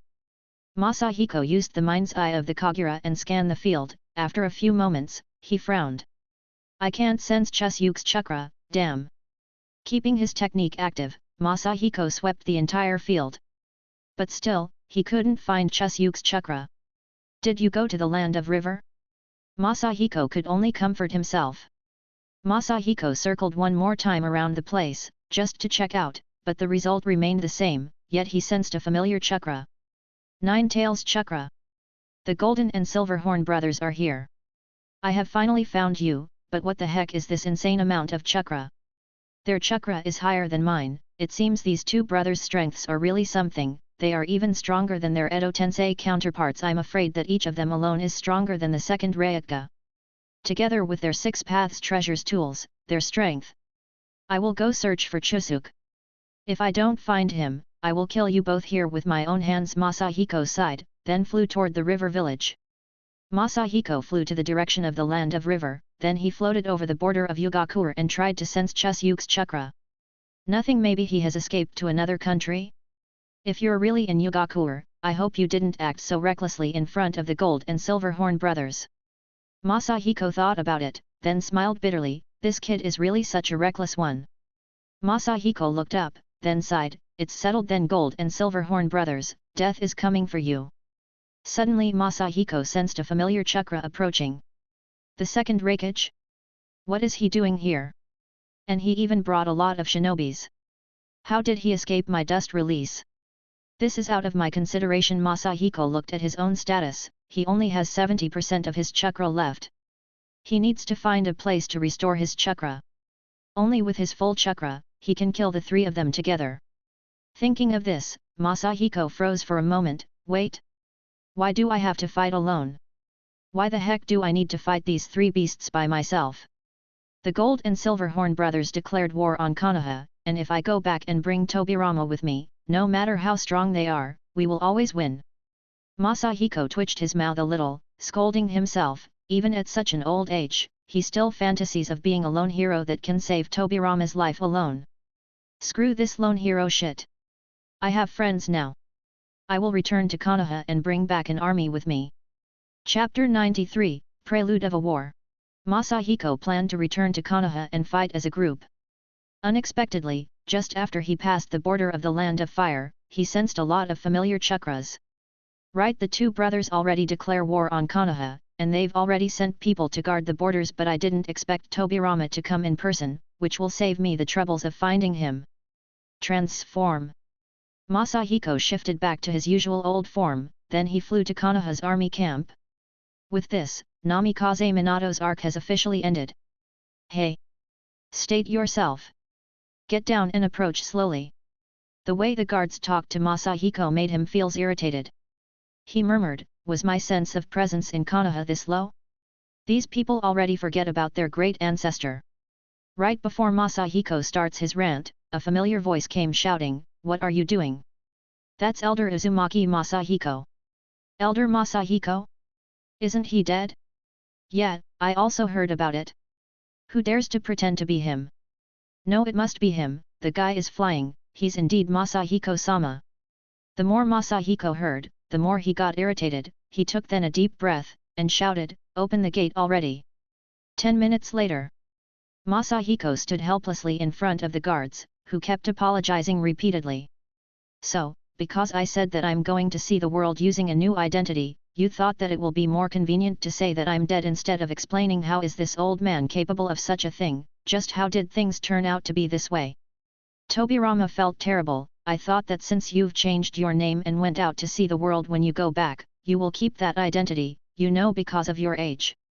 Masahiko glanced at him. I'm only 81 years old, and even if I live to 100, no one will really tell how old I'm. All the people from my generation are already dead.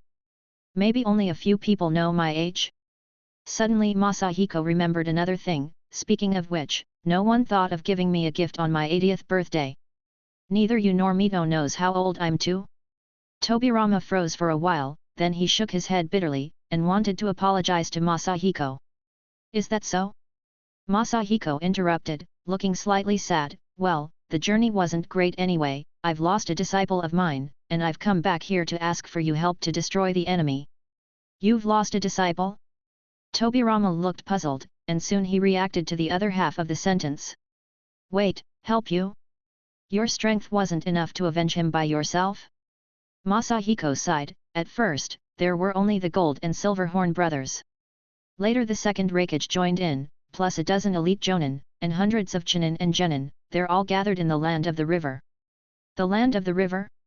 And the second Raikage is also coming? Tobirama murmured, I'm glad that you're back. Otherwise, it would have been really tough for our side. Masahiko frowned, yet I've wanted to ask about that too. Where are the big cats? Why did you bring these small kittens with you? Masahiko could sense that there's no worthy shinobi here, even their numbers were small. Tobirama sighed, Konoha has been stable for 13 years, and the clans got used to it. They refused to participate in this war and didn't send any of their good shinobis. Some of them are okay, and some others decided to come on their own, such as Uchiha Izumi.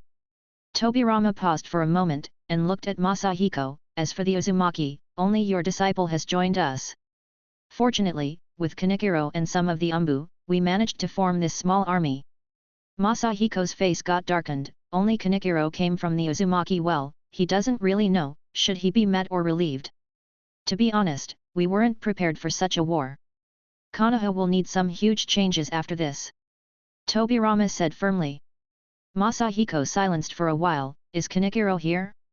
I asked him to go out and collect intelligence. He should be back soon. He's already back. Masahiko sensed a familiar chakra approaching quickly. Lord Second, Kanikiro flash in, then he froze for a moment. Sensei? Sensei? I thought you. Kanikiro burst into tears and rushed to hug Masahiko. Masahiko is also stunned to what Kanikiro said. Why are these people killing him nonchalantly? He clearly told Kanikiro he will be back before leaving Konoha. It took Kanikiro a while to calm himself and remembered the purpose of his task. Lord Second. Kumigakure has withdrawn its forces from land of the river. Withdrawing? Masahiko's mouth twitched, thinking, what happened? They stayed there for a while and declared war on Konoha, but now they're withdrawing? What is their plan? They want Konoha to attack them first? Are you sure? After a while, Tobirama asked. As soon as he said this sentence, a ninja came with a report letter from the land of hot water. It said, Kumigakure had nothing with this declaration of war on Konoha. The Gold and Silver Horn brothers acted on their own. After being persuaded by the second Raikage, Kumigakure decided to retreat, hoping to continue to maintain a good relationship with Konoha. The Gold and Silver Horn brothers got persuaded by the second Raikage? What on earth is happening? Masahiko whispered, feeling puzzled. Tobirama, let's go after them. As long as the two of us know with Kanikiro too, we can destroy them all. Masahiko is still hell-bent on killing the Gold and Silver Horn brothers. Tobirama kept silent for a moment, and just when he was about to nod, an Umbu suddenly appeared. Lord Second. I have a report that Tsunagakure is amassing their force, and they intend to cross the border and enter the Land of Fire to attack the village. What? We need to go back. Tobirama answered almost instantly, then the Umbu disappeared. Tobirama looked at Masahiko, then the latter frowned. Let's head back to the village, we'll deal with Tsunagakure first, then the three of us will go to Kumigakure and kill the two brothers. Maybe I should call Yoriko too. It wasn't as smooth as the first approach. Masahiko seemed impatient. If it's Hashirama, he will certainly be against the idea to launch a preemptive attack on Kumigakure. However, after a moment of hesitation, Tobirama still agreed. Obviously, he was unhappy about the fact that these two dared to declare war on Konoha. Leaving some elite jonin here, Masahiko and Tobirama led the shinobi forces back to the village. Busy rectifying things for Konoha as Tobirama said, Masahiko waited anxiously for news from the Land of Wind. As a result, 2 days passed, but there was no information about Tsunagakure. Still, they got some other news. Kumigakure suddenly declared war against Iwagakure, and the two are fighting now on the lands of Amegakure. Not only that, but the old rivalry between Iwagakure and Kirigakure has also sparkled again, and Kirigakure declared war against Iwagakure. Thus Kirigakure and Kumigakure are now preparing themselves to attack Iwagakure. Masahiko looked dumbfounded the moment he heard the news. No, what the hell? Is Kumigakure that stupid? I obviously used Muse Look and attacked them with the dust release. Still, they got easily convinced with that? No dude. There's a big gap between my charming personality and that, mummy. I didn't know that the second Raikage is that stupid to nonchalantly declare war against Iwagakure without checking or asking about the situation first. Masahiko convinced himself that he had nothing to do with it. In the meantime, a Tsunagakure messenger arrived at Konoha. So you want us to give up on 50% of the Land of Fire territory, and give it the Land of Wind, in order for Tsunagakure to form an alliance with us. Otherwise, you will besiege us with Kumigakure? Tobirama said. The messenger replied with a severe and quite tough tone, yes, that's right. Tobirama turned to look to the three elders behind him, and nodded, then looked again at the shinobi. The messenger must be tired, he already worked hard to deliver this message to us. He must have been running for quite a while. The shinobi froze for a moment, yes, it took me 3 days. Then you can go to the hotel to take a break, we need to discuss this matter further. The messenger smiled arrogantly, then he got sent by an Umbu to escort him. Lord Second, are you willing to surrender our land? Aren't the Kumigakure forces already withdrawing? The moment the messenger went out, Uchiha Izumi started running his mouth. Tobirama glanced at him for a while but said nothing. Knowing him well, Masahiko thought that he's probably saying secretly, you poor bastard Uchiha, do you think I'm that stupid? Hyaga Tenjin sneered, and Izumi looked at him disdainfully. The two looked like they're gonna start throwing punches at any moment. Noticing the situation, Narashikiryu interrupted quickly, Elder Izumi, Lord Second, is not thinking of giving up on our land, he just wants to drag the situation long enough for us to prepare the village and respond after we observed the situation in the shinobi world carefully. Oh, is that so, Lord Second? Izumi looked at Tobirama. Tobirama sighed, yes, I have sent some people to investigate the real situation in Kumigakure. Also recently a small village near our lands became in a state of instability. The three elders glanced at each other without saying a word. Tobirama's face suddenly became more severe, now, the war is on the verge of breaking. Please focus on our situation, and let's discuss our strategy. Chapter 94, Alliance. The Uzumaki Station. Masahiko is learning to play shogi with his nephew. So Masake, shortly after I left, you resigned from the elder position of Konoha, and the family didn't send any replacement? Masake put his pawn on the board and smiles, second uncle, you lost again. Masahiko frowned, he has lost for 10 consecutive times, which made open at his status bar. The shogi skill has appeared. But how matter, he wanted to win at least once, but he didn't add points in it. It's too wasteful to spend witness points for something as trivial as this. Looking at the grin smug on Masaki's face, Masahiko couldn't help but sigh. So, before joining the Tobirama's army, Kenshiro didn't ask for permission from the clan? Masaki smiled a little, then sighed. Uncle, do you think our clan should send people too? Of course, Masahiko's words got cut short before finishing his sentence. In his mind, Masahiko wants the Uzumaki clan to always keep in contact with Konoha and, if possible, have several clan members to live there, in order to avoid the disastrous fate that Uzumaki clan will face in the future. But thinking about it, maybe the crisis can be averted now, the clans Masahiko, Nanako, Yuriko, and Kanikiro. But if something happened to them, the clan will be destroyed anyway. While smiling bitterly, Masaki said, in fact it's not only the patriarch and the elders' opinion, even the villagers and the other tribes are somewhat dissatisfied with Konoha. At the beginning of Konoha's establishment, beside Hashirama and Madara, there was also you, who have helped a lot behind the scene. After the Senju is re-elected as hokage, they drove the Uchiha out of the picture. But doesn't that mean that it's our time to be in charge of the hokage position? But no, the most possible candidates for the third generation now are the Tobirama's disciples, Danzo Shimura and Hiruzen Sarutobi. Masahiko sighed with relief, I know. For this war, the Uzumaki clan doesn't have to send many people, just 10 is enough. It's just to fulfill our obligation in this alliance. Masahiko was also feeling helpless, he didn't expect that there will some conflicts between the Uzumaki and Konoha. Masaki was relieved. He thought that Masahiko will force the village to send as many shinobi as possible for this war. Okay, uncle, I'll tell them. Masaki looked at Masahiko's face, come on, uncle, cheer up. After a few days, I will turn 66 years old, I want to do something big, I'm not really sure that I will reach 70. Masahiko was quiet for a while, looking at Masaki's old face, nothing makes me happy about this. Well, if that's your wish, then do it. Do you have any ideas? I don't know, but I'm sure that I want to play another round now. You are picking on me on this game, aren't you? Masahiko tries to melt the gloomy situation, then he added a few points to the shogi skill, it was really unbearable for him. After 2 hours of playing, Masaki's face turned black, uncle, you've lied, don't you? You've played this game before, right?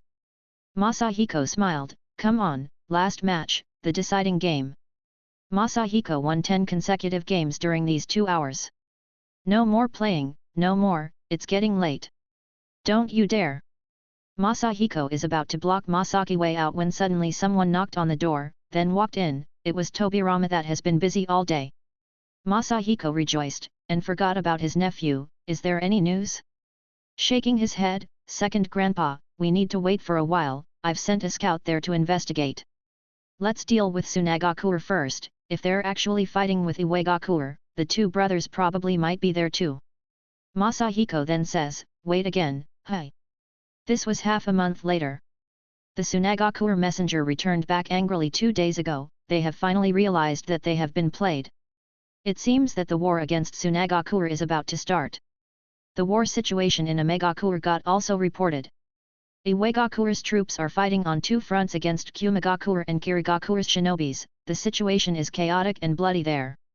Are they really ganging up on Iwagakure? Masahiko felt puzzled, always feeling that something was wrong. Masahiko is confused about what he should do now. A couple of days later, a messenger from Kumagakure arrived at Konoha to invite Tobirama to come to Kumagakure and signed an alliance agreement. Signing alliance treaty? Masahiko whispered deep inside, he was actually thrilled, at last, the story has finally returned to the right track. And it has been advanced a lot. Gold and Silver brothers, here I come. In the meantime, Tobirama was hesitating, second grandpa, how about the situation with Tsunagakure? And should we go to Kumagakure to sign the agreement? Are they planning something behind our backs? Are the clans of Konoha still refusing to send their shinobi to participate in this war? Masahiko frowned. No, I already convinced them, they promised to send some elites to join our ranks. Convinced? Masahiko smirked, it should be a threat. Isn't that what we want? And as for the leading shinobi, I think Narashikiryu is a great candidate. Tobirama sighed. Narashikiryu will lead the army, and the Uchiha will not join the battle. The three of us will not go. In terms of S-class shinobi, we are clearly at a disadvantage. I'm not really relieved. The three of us? Kanikiro, he doesn't have to go with us, only two of us will be enough. This time if it goes well, we will only have to fight the Gold and Silver Brothers. Masahiko knows that at the alliance treaty signing the Gold and Silver Brothers will ambush Tobirama. Looking at Masahiko, Tobirama hesitated first, then ended up agreeing. Tobirama also wanted to bring his 6 disciples, but Masahiko refused. It's because the time of the treaty is 4 years earlier than the original story. They will be less useful than the original. After a little preparation and simple arrangement, Masahiko and Tobirama send the shinobi troop to the west. Masahiko smiled at Tobirama. This time you can rest assured, Yuriko is here, she has basically learned all of my techniques except for the dust release. Even Kanikiro couldn't win against her. Masahiko felt very proud of his disciples. Tobirama nodded. Second grandpa, I'm not really worried about Tsunagakure. But Kumigakure's condition still weights my mind. Their recent movements are unusual. Masahiko shook his head. There's nothing to worry about, the two of us will handle any problem together. Okay, let's pack up. We should depart early. Before going, Masahiko explained the situation to his nephew and asked him to take the elder position for a while, only to keep an eye on Izumi and the Hyuga Patriarch. He estimated that nothing will happen, but if he's wrong, Konoha will be in a huge mess. Masahiko then embarked on a journey to Kumigakure again, but this time he crossed the borders showing his true identity and not alone. Both of them moved very fast and arrived at Kumigakure in 2 days. The second Raikage and B greeted them at the entrance of the village.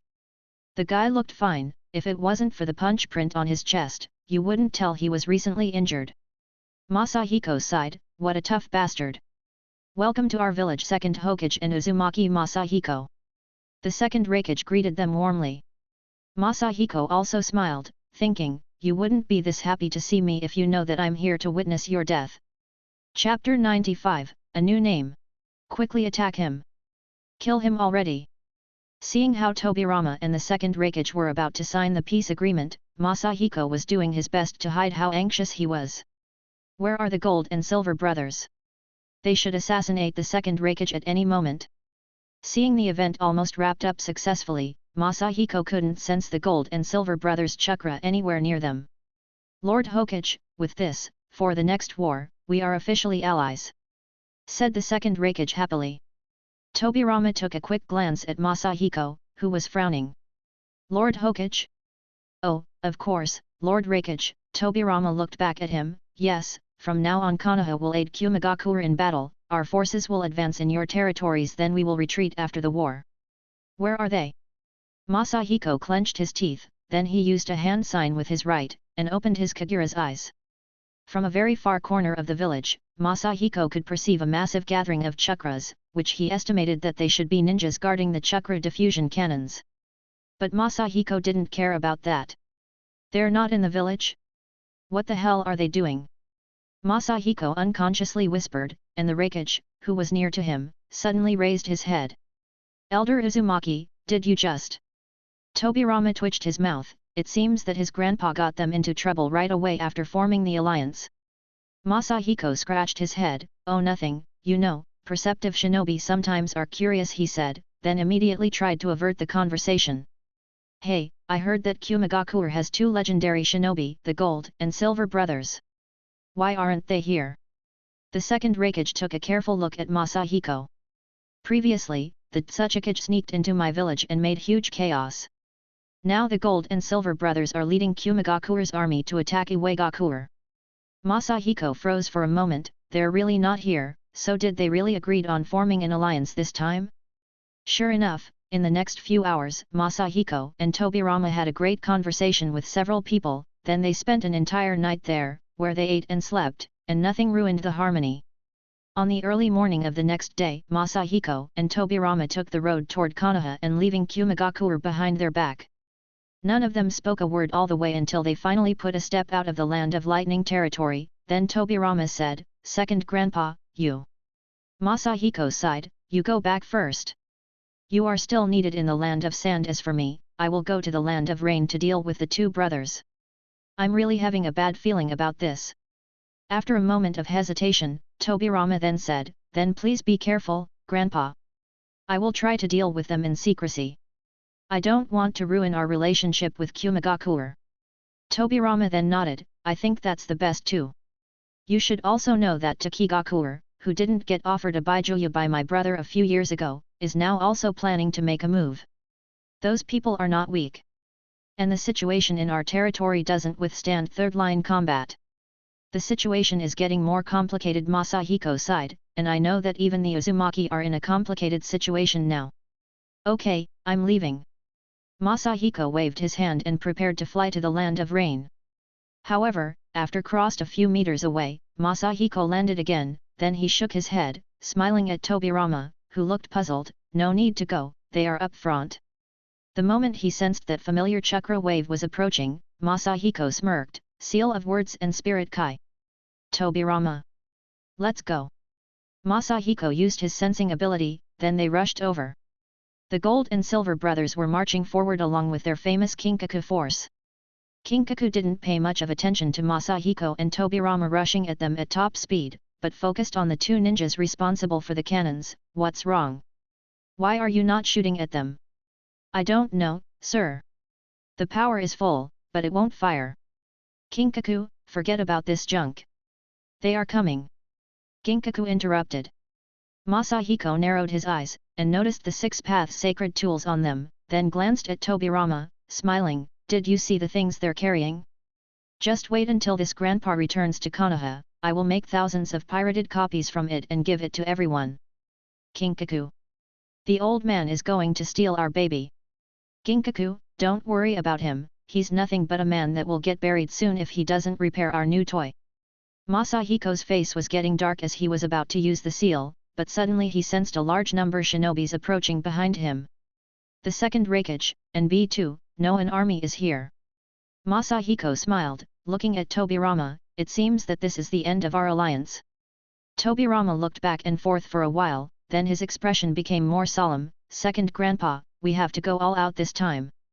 It will be best for us to wipe out all the elites of Kumagakure at once. Let's make this the last time we will ever need to worry about them. Masahiko nodded and waited for the Reikage's arrival. The Kinkaku and Ginkaku didn't do anything too and stood tall beside that horrifying cannon. 2 minutes later, the Reikage and B arrived, followed by dozens of ninjas. There are 50 or 60 ninjas from different classes and 4 S-class ninjas. The two of us can handle them, but the pressure too great, Masahiko thought. Lord Reikage, what do you mean by this? The second Reikage then waved his hand and looked at Masahiko, Uzumaki Masahiko, should I call you that? Or do you prefer, Namikaze Minato? What? Who's Namikaze Minato? Tobirama felt confused, he clearly doesn't know a thing about his grandpa's adventure in Kumagakure. Masahiko smiled awkwardly and looked at the Reikage, when did you find out? Humph. The second Reikage snorted coldly. I felt that something was wrong about you from the start. Then you even dared to disguise as someone as the second Tsuchikage, I will simply put an end to your arrogance, and kill you all together with the second Hokage. Masahiko's face got pale, then kept quiet for a long time. Tobirama, this second grandpa is getting confused, but I think talking this over won't solve the problem. Tobirama was solely silence. You really are Namikaze Minato? Damn you! In the distance, B suddenly shouted, then with black thunder wrapped around his body, he charged quickly toward Masahiko, lariat. Masahiko smiled, looking at this familiar technique, then he sighed, fifth gate, the gate of limit, open. Then charge at him with his elbow. Upon the impact, B got directly bombarded away, breaking a row of giant trees. Masahiko smiled again, then looked at the second Reikage, look, are you still convinced that I'm that guy, Namikaze Minato? B rushed back at the scene uninjured, then charged at Masahiko again. B. Come back here. Upon hearing this order, B broke his charge, then snorted and backed away.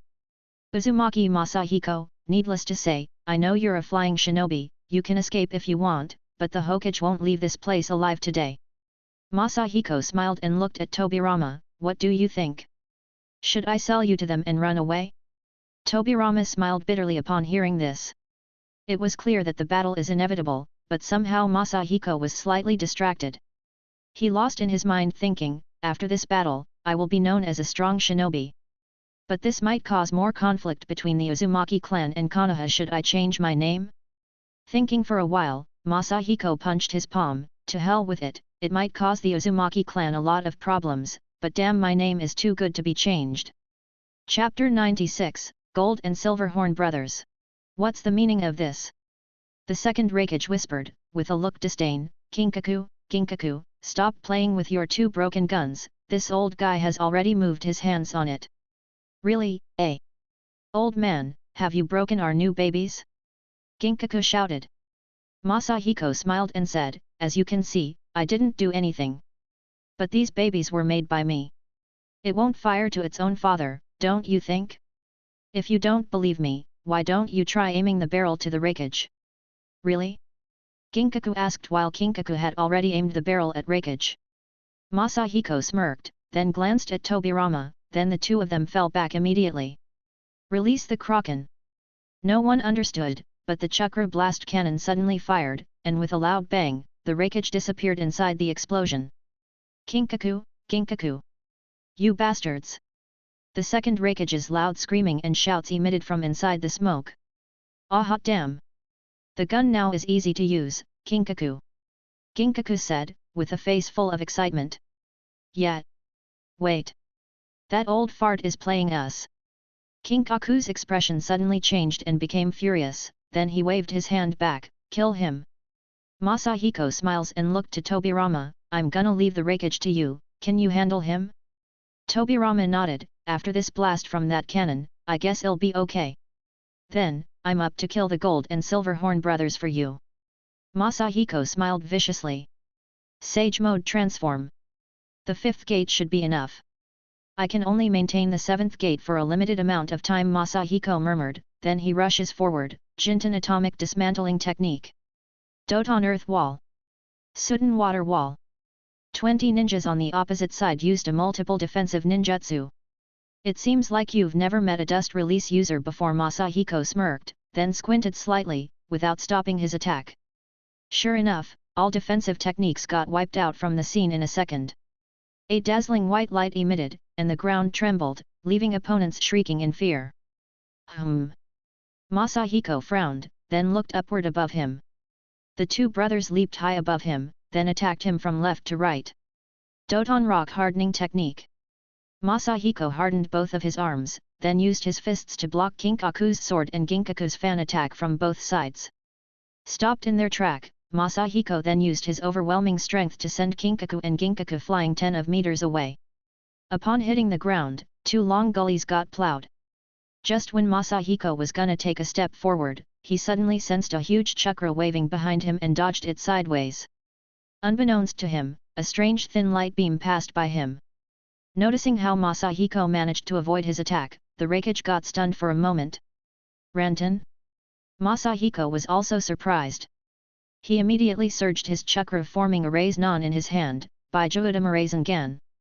Masahiko hit the ground, making a distance between him and the Raikage, then turned around frowning. Tobirama.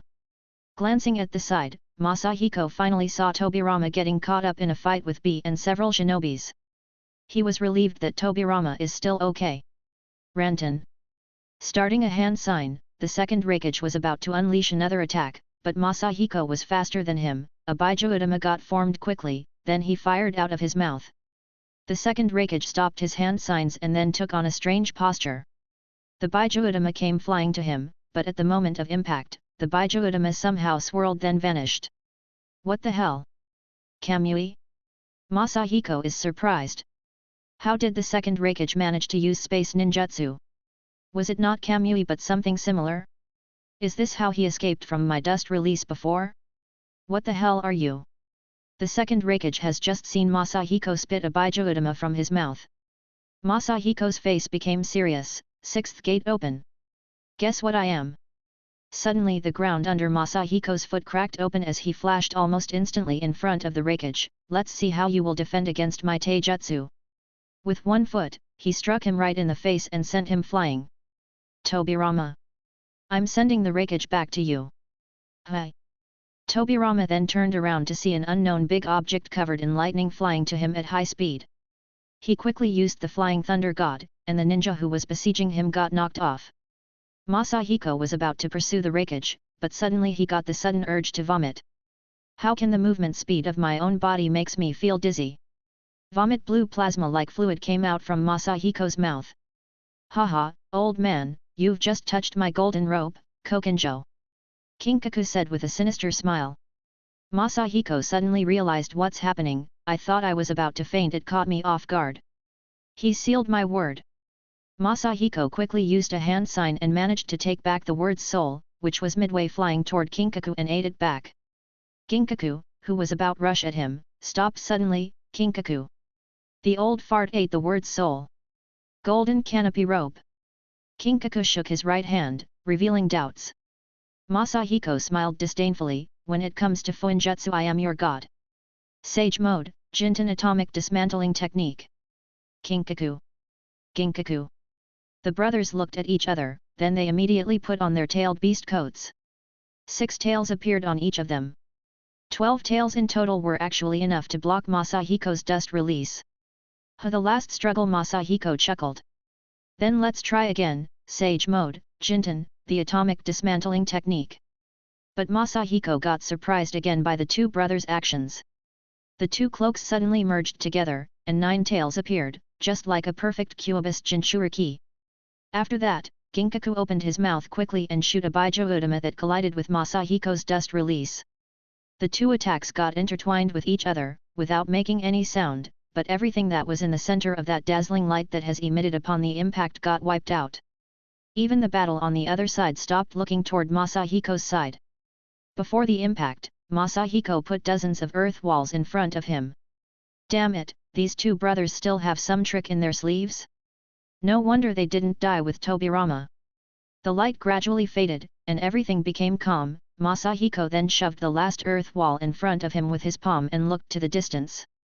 The Gold and Silver Horn brothers were helping each other stand up. Their tail cloak got damaged, but they were obviously uninjured. They managed to resist my strongest move. Masahiko sighed. My chakra is not enough for 2 shots for each of them, but I think one last shoot is enough. Kinkaku, the old man is too strong, let's withdraw. Kinkaku said. Kinkaku was about to say something, but he got interrupted by Masahiko, who has already finished the hand signs and was about to release another atomic dismantling jutsu. However, at the very final moment, he sighed, then flashed away, changing his place. Suddenly a thunder release hit Masahiko's initial foothold, so there's still 2 people left from their troop? Masahiko thought that the blast from before was enough to clear them all. Kinkaku. Withdraw. Kinkaku hurriedly said. Both of them were already almost run out of chakra. Senjutsu Raisin Shuriken. Masahiko gave up on the thought of saving chakra and launched 2 Raisin Shuriken. And after a massive explosion from both sides, everything became quiet again. Looking at the 2 brothers who were running away from afar, Masahiko rushed quickly toward them, and with what has left from his chakra, he shouted, Jinten, Genkai Hakuri no Jutsu. Failed to do the same trick twice, the 2 brothers got trapped inside the crystal cube and disappeared with it. Witness and completely change the story of Naruto World, the death of Gold and Silver Horn brothers. Witness points obtained +5, *10. Chapter 97, Sneak Attack. Sitting on the ground, Masahiko closed his Sage mode, the 6th gate, and even released his transformation technique. I really didn't expect the Gold and Silver Horn brothers to be that strong. Except for the 7th gate, I went all out. In his perception, he could still sense Tobirama fighting the wreckage. The wreckage was hurt, and there weren't that many survivors left from Kumagakure, but Tobirama's chakra was about to end, and he could only rely on the Flying Thunder God technique to work around. Masahiko sighed, then stood up. This battle is about to cost me my life. Old body can't handle it anymore. If it's necessary, I will open the 7th gate and finish this. I won't let you die today, Tobirama. Masahiko then quickly rushed toward Tobirama. When Masahiko arrived, he was pleasantly surprised to find that Tobirama has used the Flying Thunder God technique to attach an explosive tag on Reikage's body. He once again used the Flying Thunder God to make some distance, then finally sealed, multiplying explosive tag. Masahiko smiled, it seems that he won't need to interfere. However, the second Hokage also smiled, upon seeing that Masahiko got alerted, then he suddenly was shocked. Tobirama, watch out! Masahiko shouted. Suddenly a man wrapped in bandages came out of the void, dust release, detachment of the primitive world technique. Damn, stealth ability! Mew! As Masahiko was shocked, Tobirama used his flying thunder god and disappeared, then flashed again in front of Masahiko, which made the latter slightly relieved. Tobirama slowly turned to Masahiko, then put a smile on his face that quickly faded away and fall to his knees. Masahiko quickly held him, and at the lower side of his right chest, he saw a gaping hole that exposed his lungs, which looked damaged. No. He wasn't fast enough. Masahiko bit his finger, Kukiyos no Jutsu. Katsuya-sama. I don't have time to explain. Help me treat Tobirama. The slug didn't say anything and quickly attached itself to Tobirama's body. Uzumaki Masahiko, I haven't seen you for a long time. I didn't expect that your dust release will be so powerful, Mew slowly said. Masahiko waved his hand, shut up. I don't have time to talk with you. Katsuya-sama, how is he? The situation is not very good, the wound is too deep. Masahiko remained silent for a moment, then he turned around and stared coldly at Mew, you will wish that you've never seen me again. Uzumaki Masahiko. What kind of power did you use? It seems that the Gold and Silver brothers have already died by your hand. In order to kill you and the Hokage, our village suffered heavy losses. You should be proud that you are the only individual that can bear such a threat to us. The second Hokage slowly said while blood was leaking out of his broken teeth. Masahiko stared coldly at him this time, proud? 8 gates, the Gate of Wonder, Kai. The overwhelming blue steam burst out, and a crackling sound could be heard from Masahiko's body. Apparently, this continuous battle was putting a lot of pressure on his body. Sage Mode Kai. Be careful, this old man is about to unleash his final shot. Senjutsu Jinten Atomic Dismantling. Too quick to be avoided, the second Hokage looked at the Kumigakure's ninjas behind him, then with a severe expression, he once again took that strange posture, the dust release flew at him, and at the moment of the impact, it twisted, then immediately recovered. Overwhelmed with panic, the Hokage shouted, what? The heavenly transfer technique isn't working. Failed to be stopped, the blinding light quickly reached the face of Hokage and his fellows behind him, how can this? Heavenly transfer technique? Masahiko murmured, is there such a way to use it? This is abnormal. A series of words then appear in front of Masahiko, witness, and completely change the story of Naruto, the death of the second Hokage. Witness points obtained, +5, *10. Big brother! B shouted. He still has such power? Masahiko looked at him, where is that mummy? I'm gonna bury him with my hands. Mew went invisible again. Masahiko looked around, but he couldn't detect Mew's chakra with his perception ability. I won't let you run away. Masahiko rose to the sky. Senjutsu Jinten Atomic Dismantling. Senjutsu Jinten Atomic Dismantling. Senjutsu Jinten Atomic Dismantling. With 6 shots in a row, Masahiko completely reshaped the ground around the battlefield. Is he still alive? Masahiko didn't receive any notice from the system. The third Hokage also ran away? Masahiko frowned and quickly landed, feeling that Tobirama's chakra becoming weaker and weaker. Standing next to Tobirama, who was lying on the ground, Masahiko lifted the Sage Mode and the 8 gates and sat on the ground. Katsuya-sama, is there really no way to save him? Masahiko felt frustrated and started to blame himself for bringing him to the battlefield. I don't know if he was in the Shikotsu forest, my main body would have been able to save him. I'm afraid that in this current situation, it won't work. Masahiko jumped out of his place, why didn't you say that earlier? 7th Gate, Gate of Wonder Kai. Masahiko opened the 7th gate again, but the sharp pain he was feeling in his body made him frown. Katsuya-sama, please stick his body, will take you both to the Shikotsu forest. Okay. Masahiko then squat lower and lower, with every muscle in his body contracted, he clenched his teeth, then he launched himself with incredible strength to the Shikotsu forest, while the sight in his eyes sharper than ever. After a few minutes, Masahiko could feel the power in his body wearing down. But he frowned, and didn't close the 7th gate, then looked at his property bar. Name, Uzumaki Masahiko age, 67, when Masahiko opened it, his age increased from 66 to 67. So opening the 7th gate for a long time does drain your vitality, and that loss of vitality reflects on my attribute as quick aging, which makes me get older faster. Masahiko then looked at his witness points. Before the battle, he already acquires more than 100 points. Now, after killing the Gold and Silver brothers and the second Raikage, he has more than 230 points. He hurriedly used the points to reduce his age. In this way, Masahiko maintained the state of the 7th gate opened and carried Tobirama and Katsuyu on his back, flying from Kumagakure all the way to the Shikatsu forest. Passing the land of hot water, the land of fire, and finally reached the location on the northwest of the land of fire. Less than half an hour, Masahiko looked very old and weak, and he has exhausted all of his witness points. Fortunately, he could still sense that Tobirama's chakra hasn't yet dissipated. We finally arrived. Masahiko kicked Rashomon gate open and walked into the Shikatsu forest. The slug sage Katsuya was already waiting for their arrival at the entrance, and before he could even say a word, it quickly took Tobirama inside. Crack. After a moment, Katsuya said, "Don't worry, I will do my best." "You need treatment too, rest first," the slug said. Crack. Masahiko stood there firmly, while the bones in his body could be heard, making cracking sounds. "I'm okay, focus on." Halfway through, Masahiko suddenly smiled, "Ha ha ha." He laughed twice, then fainted out and fell on the ground. Katsuya looked confused, obviously she didn't know why Masahiko was laughing. Before he fainted out, series of words flashed in his mind, witness, and completely changed the story of Naruto World, the death of Tobirama Senju. Witness points obtained plus 30, *10.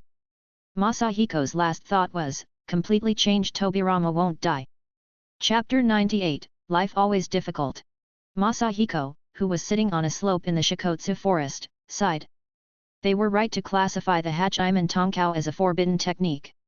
It's been 1 month since the Battle of the Land of Thunder. Masahiko was in a coma for half of it, and recuperating for the other half. He could still feel the pain in his body. "Man, it's so good to be in Uzumaki, it's almost like cheating, but still, I've almost lost Tobirama." During the past month, Masahiko has been reflecting and evaluating himself. Relying on his prophetic knowledge and strength, he realized that he didn't only almost destroy Kumagakure, but also frame Iwagakure in the process. He was happy that he has saved Tobirama, became old again, and lost a lot of his power. Looking at his status bar, Masahiko sighed again, and again. Name, Uzumaki Masahiko age, 67, chakra, 1108, plus, physique, 402, plus, technique, 5133, plus, and so on. Rank, S plus witness points, 300. This was a true disaster, I've accidentally downgraded myself. If I didn't get those 300 witness points from saving Tobirama, I'm afraid that I would have ended up being weak again. In terms of physique, his attributes have dropped more than half. On the one hand, it was due to the increase of his age. On the other, because of the long use of the Hachiman Tonkao, that has caused his body massive drawbacks. Masahiko hesitated for a long time, then he decided not to spend his witness points to reduce his age. It could be automatically reduced thanks to the system year by year anyway, so it was better to save witness points to improve the other 7 attributes.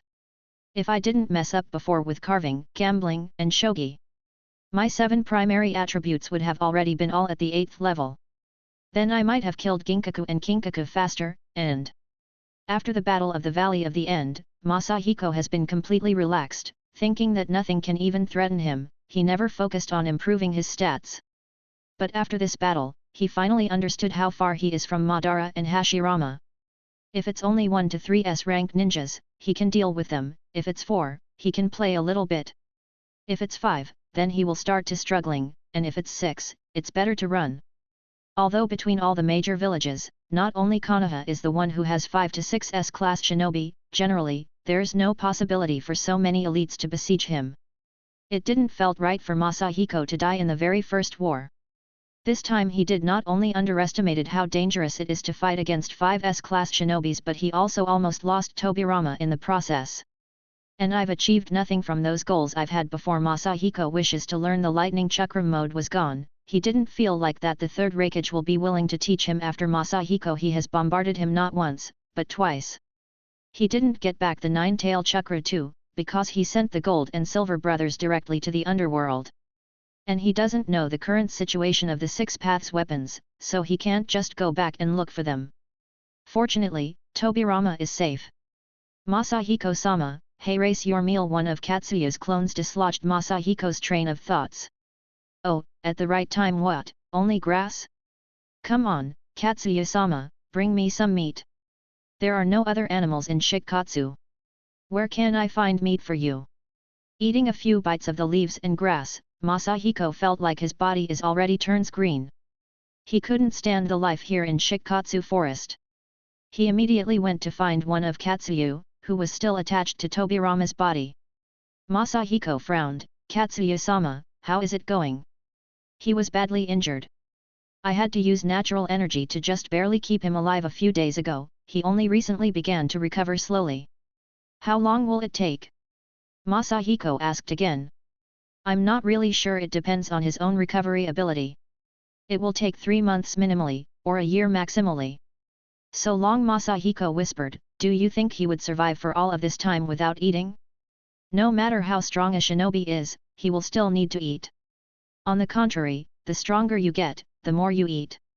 Masahiko was only having 2 meals a day because there was nothing but grass here.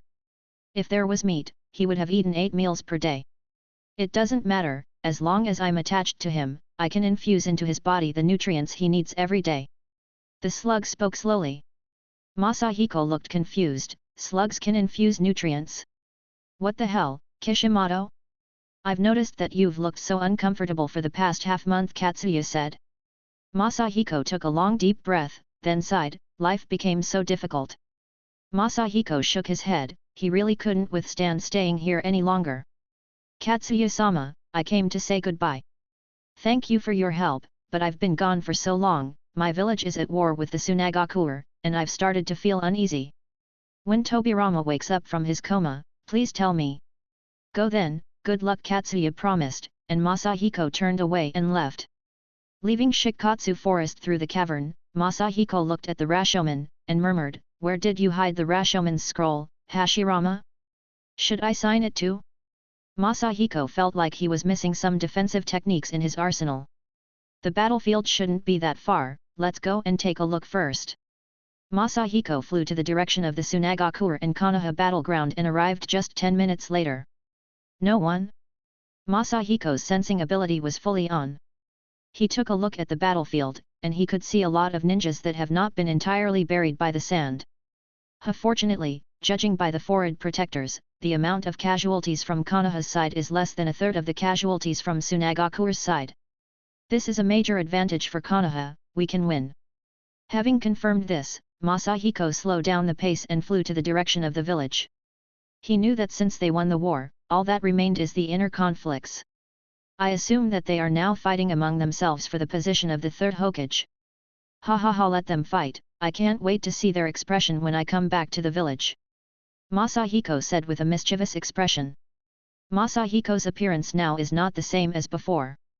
In the past, he looked 53 years old due to the maintaining of the transformation technique. But such an age doesn't consider that old for an Uzumaki clansman, they barely even lose their strength. Now that he's 67 years old, he doesn't need to change his appearance again, but his body has turned to that of an old man, his face is now full of wrinkles, all of his hair has turned white. It's most likely that those who are not close to Masahiko won't recognize him now. This kind of appearance saves me the use of transformation, but I won't be able to enter through the main entrance. Masahiko then flew to the west side, scouting which entrance he should take. He saw that the west gate is easier to approach. Just gonna use the west entrance. The concealing enchantment of Konoha is designed by me so I can easily bypass it. I didn't pay attention before, but the west side of the village is wonderful, there are mountains, water, wood. Masahiko looked up, and suddenly his expression changed. What the hell? Suddenly an unknown object fell on him, and Masahiko hit the ground hard, feeling a little bit dizzy. Masahiko looked at him. Nice now, people who want to commit suicide are falling on my head. Living has sure become difficult. Chapter 99, Legacy of Cliff Jumping. Ugh, I'm not dead? The person who has just jumped from the cliff said. Masahiko frowned, the man's voice seemed familiar to him. You are not dead, but I'm almost. You're crushing this old man to death. Ah. Sorry. The person who was lying on Masahiko quickly stood up and reached with his hand to help Masahiko stand up. When Masahiko saw the man, he was surprised. Uchiha Kagami. Grandpa, are you okay?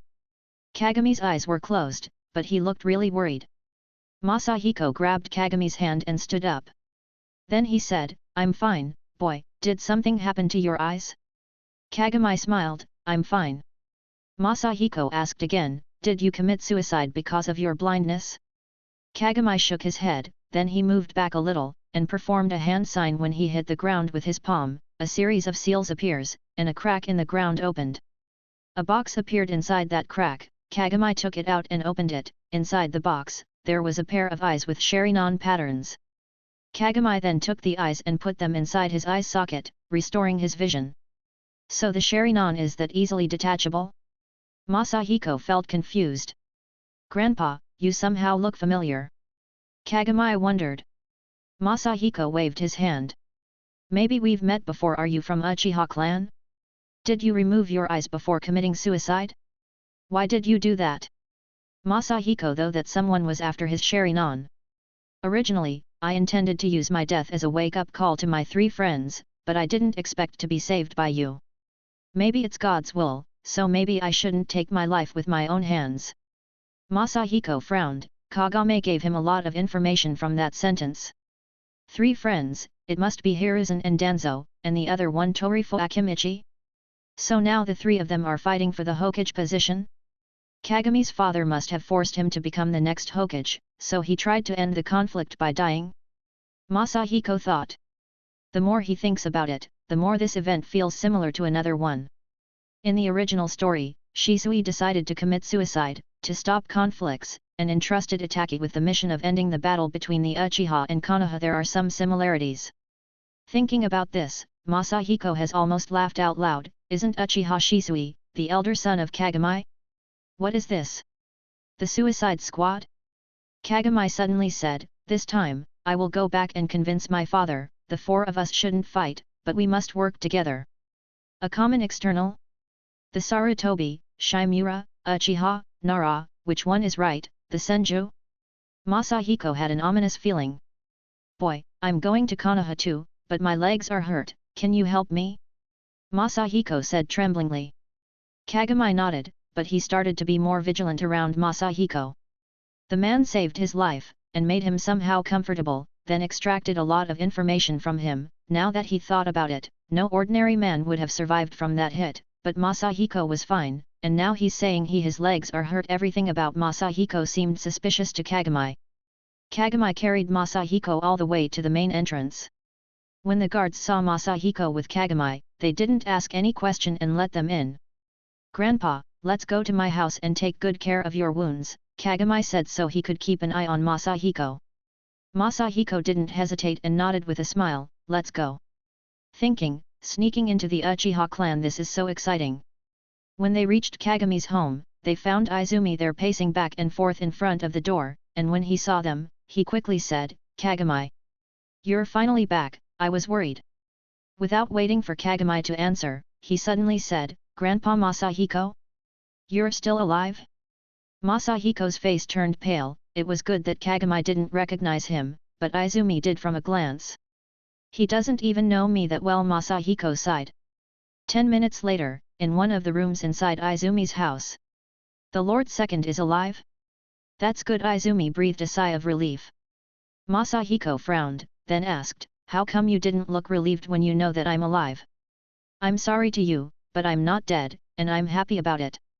Izumi answered hesitantly, it's not like that, it just, that when I first found out that you're alive, I was afraid now that the position of the hokage will certainly belong to the Uzumaki. It's better to keep the second hokage than have Gensuke as a ruler. Gensuke? Masahiko wondering.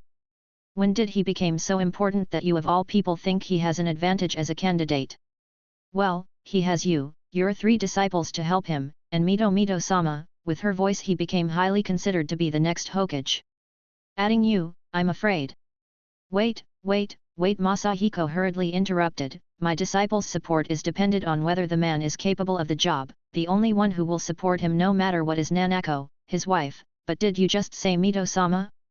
You must know that the only people who are addressed this way in Konoha Hashirama and Madara. Even Masahiko didn't have such treatment. But he has just said Mito-sama, and he said it like he really means it. Izumi smiled bitterly, you don't know yet. When you and Lord Second were fighting in Kumagakure. After you have gone missing for a long time, the small villages started to make their moves, and Mito-sama went to the battlefield against Tsunagakure and defeated them in one day. Some people now are calling her the goddess of shinobi. Masahiko was puzzled. Mito, she's pregnant if I'm not wrong, right? Should be in the 4th or I forget how many months she carried the baby inside her belly and managed to wipe the dessert with Tsunagakure's shinobi in a day. Is the Tsunagakure's shinobis are just a joke or something? Izumi also smiled again, I didn't believe it too. But according to the people who returned from that battlefield, Mito has mastered the power of 9 tails completely. They said she transformed on the battlefield. Wearing golden yellow coat, and in less than 10 minutes, she defeated the second Kazekage, and killed one of his elders. Masahiko was stunned, his mouth was wide open and twitching in surprise.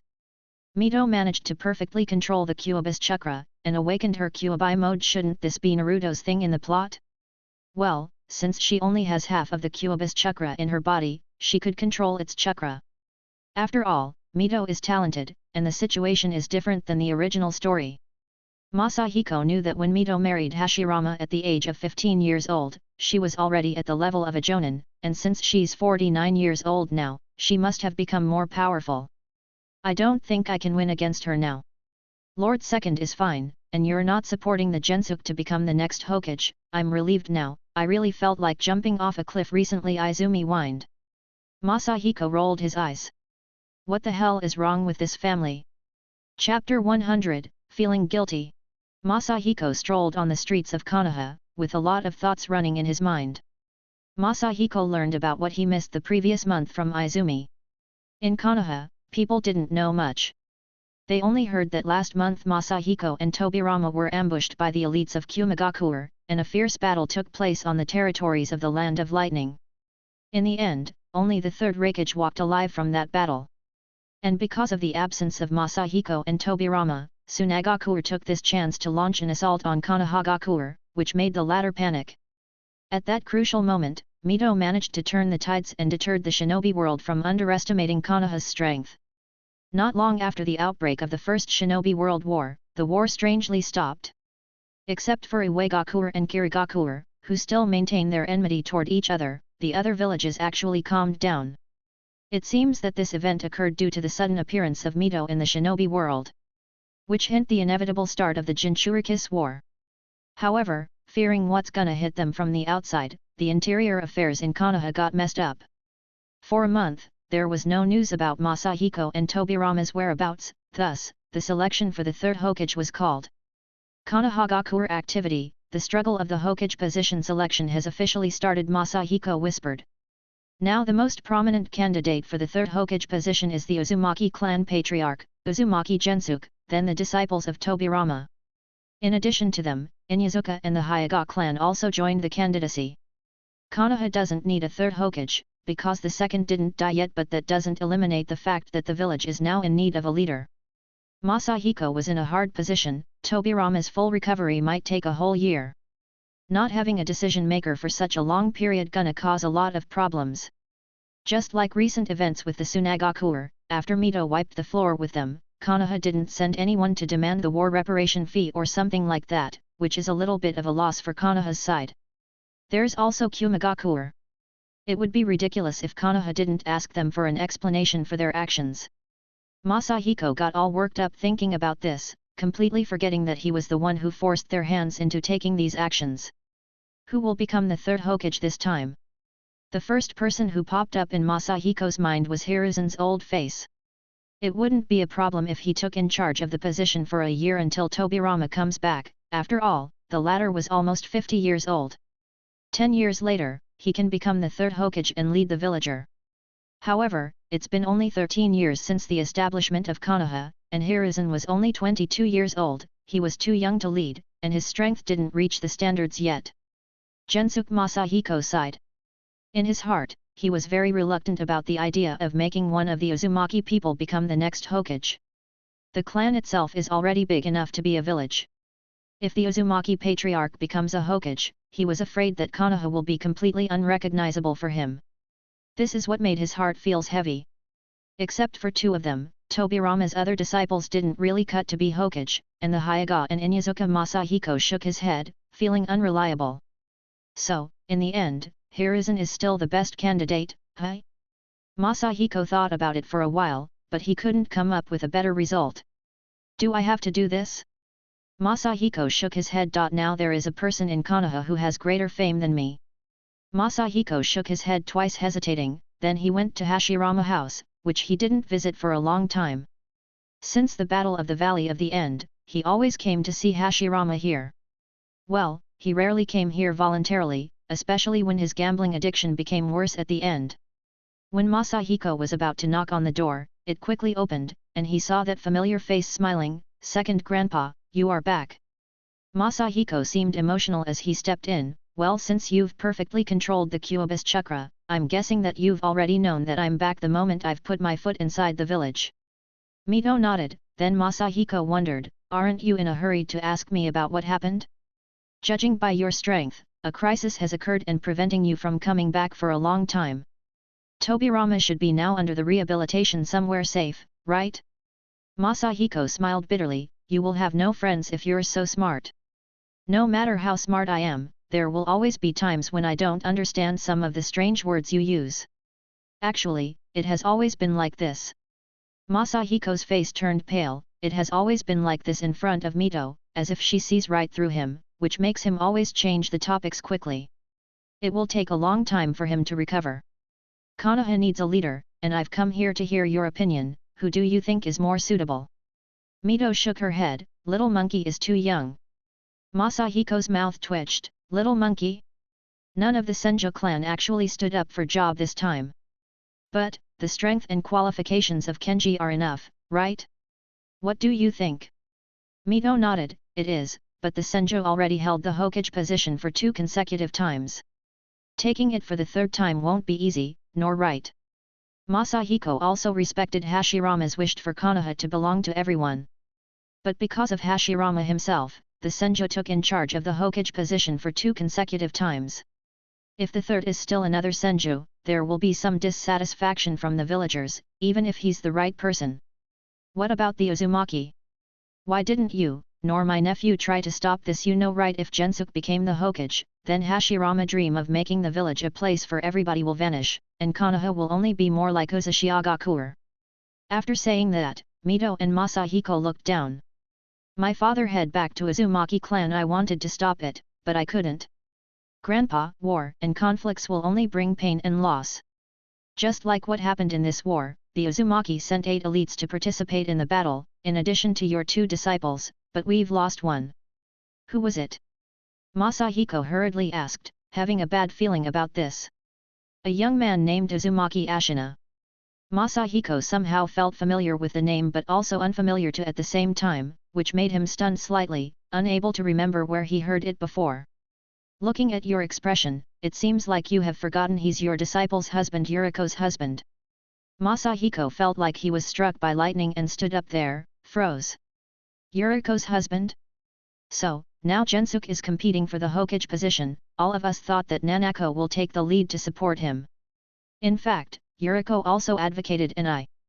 After he heard those words, Masahiko couldn't listen to any more. He was drowning in sorrow and guilt, his eyes wide open, as he was immersed with self-blaming, remorse, and regret. I killed him, Masahiko whispered. The sorrow shifted quickly to remorse and anger. He felt really annoyed at that moment. Although things have been callous for Masahiko these days, he managed to make some of them work out eventually, but he messed up on other events that should have been originally smooth. However, he felt some easiness when his ultimate goal was finally achieved, and he successfully rescued Tobirama. However, after hearing about this, Masahiko realized that his plan actually affected many people. At least the battle between Tsunagakure and Konoha went on a different path from the original story. He shouldn't have died, Masahiko whispered, then looked up to Mito. Who did it? It was an elder from Tsunagakure. I personally killed him. If Ashina didn't die, I wouldn't have gone to the battlefield personally, after all. Masahiko nodded. He actually thought before that Mito's decision to involve in this battle was wrong. After all, she was pregnant, and the situation wasn't that crucial. But now the picture became crystal clear. I know. I need to go and see Yuriko. Masahiko, who usually didn't care much, this time, was dealing with unbearable guilt.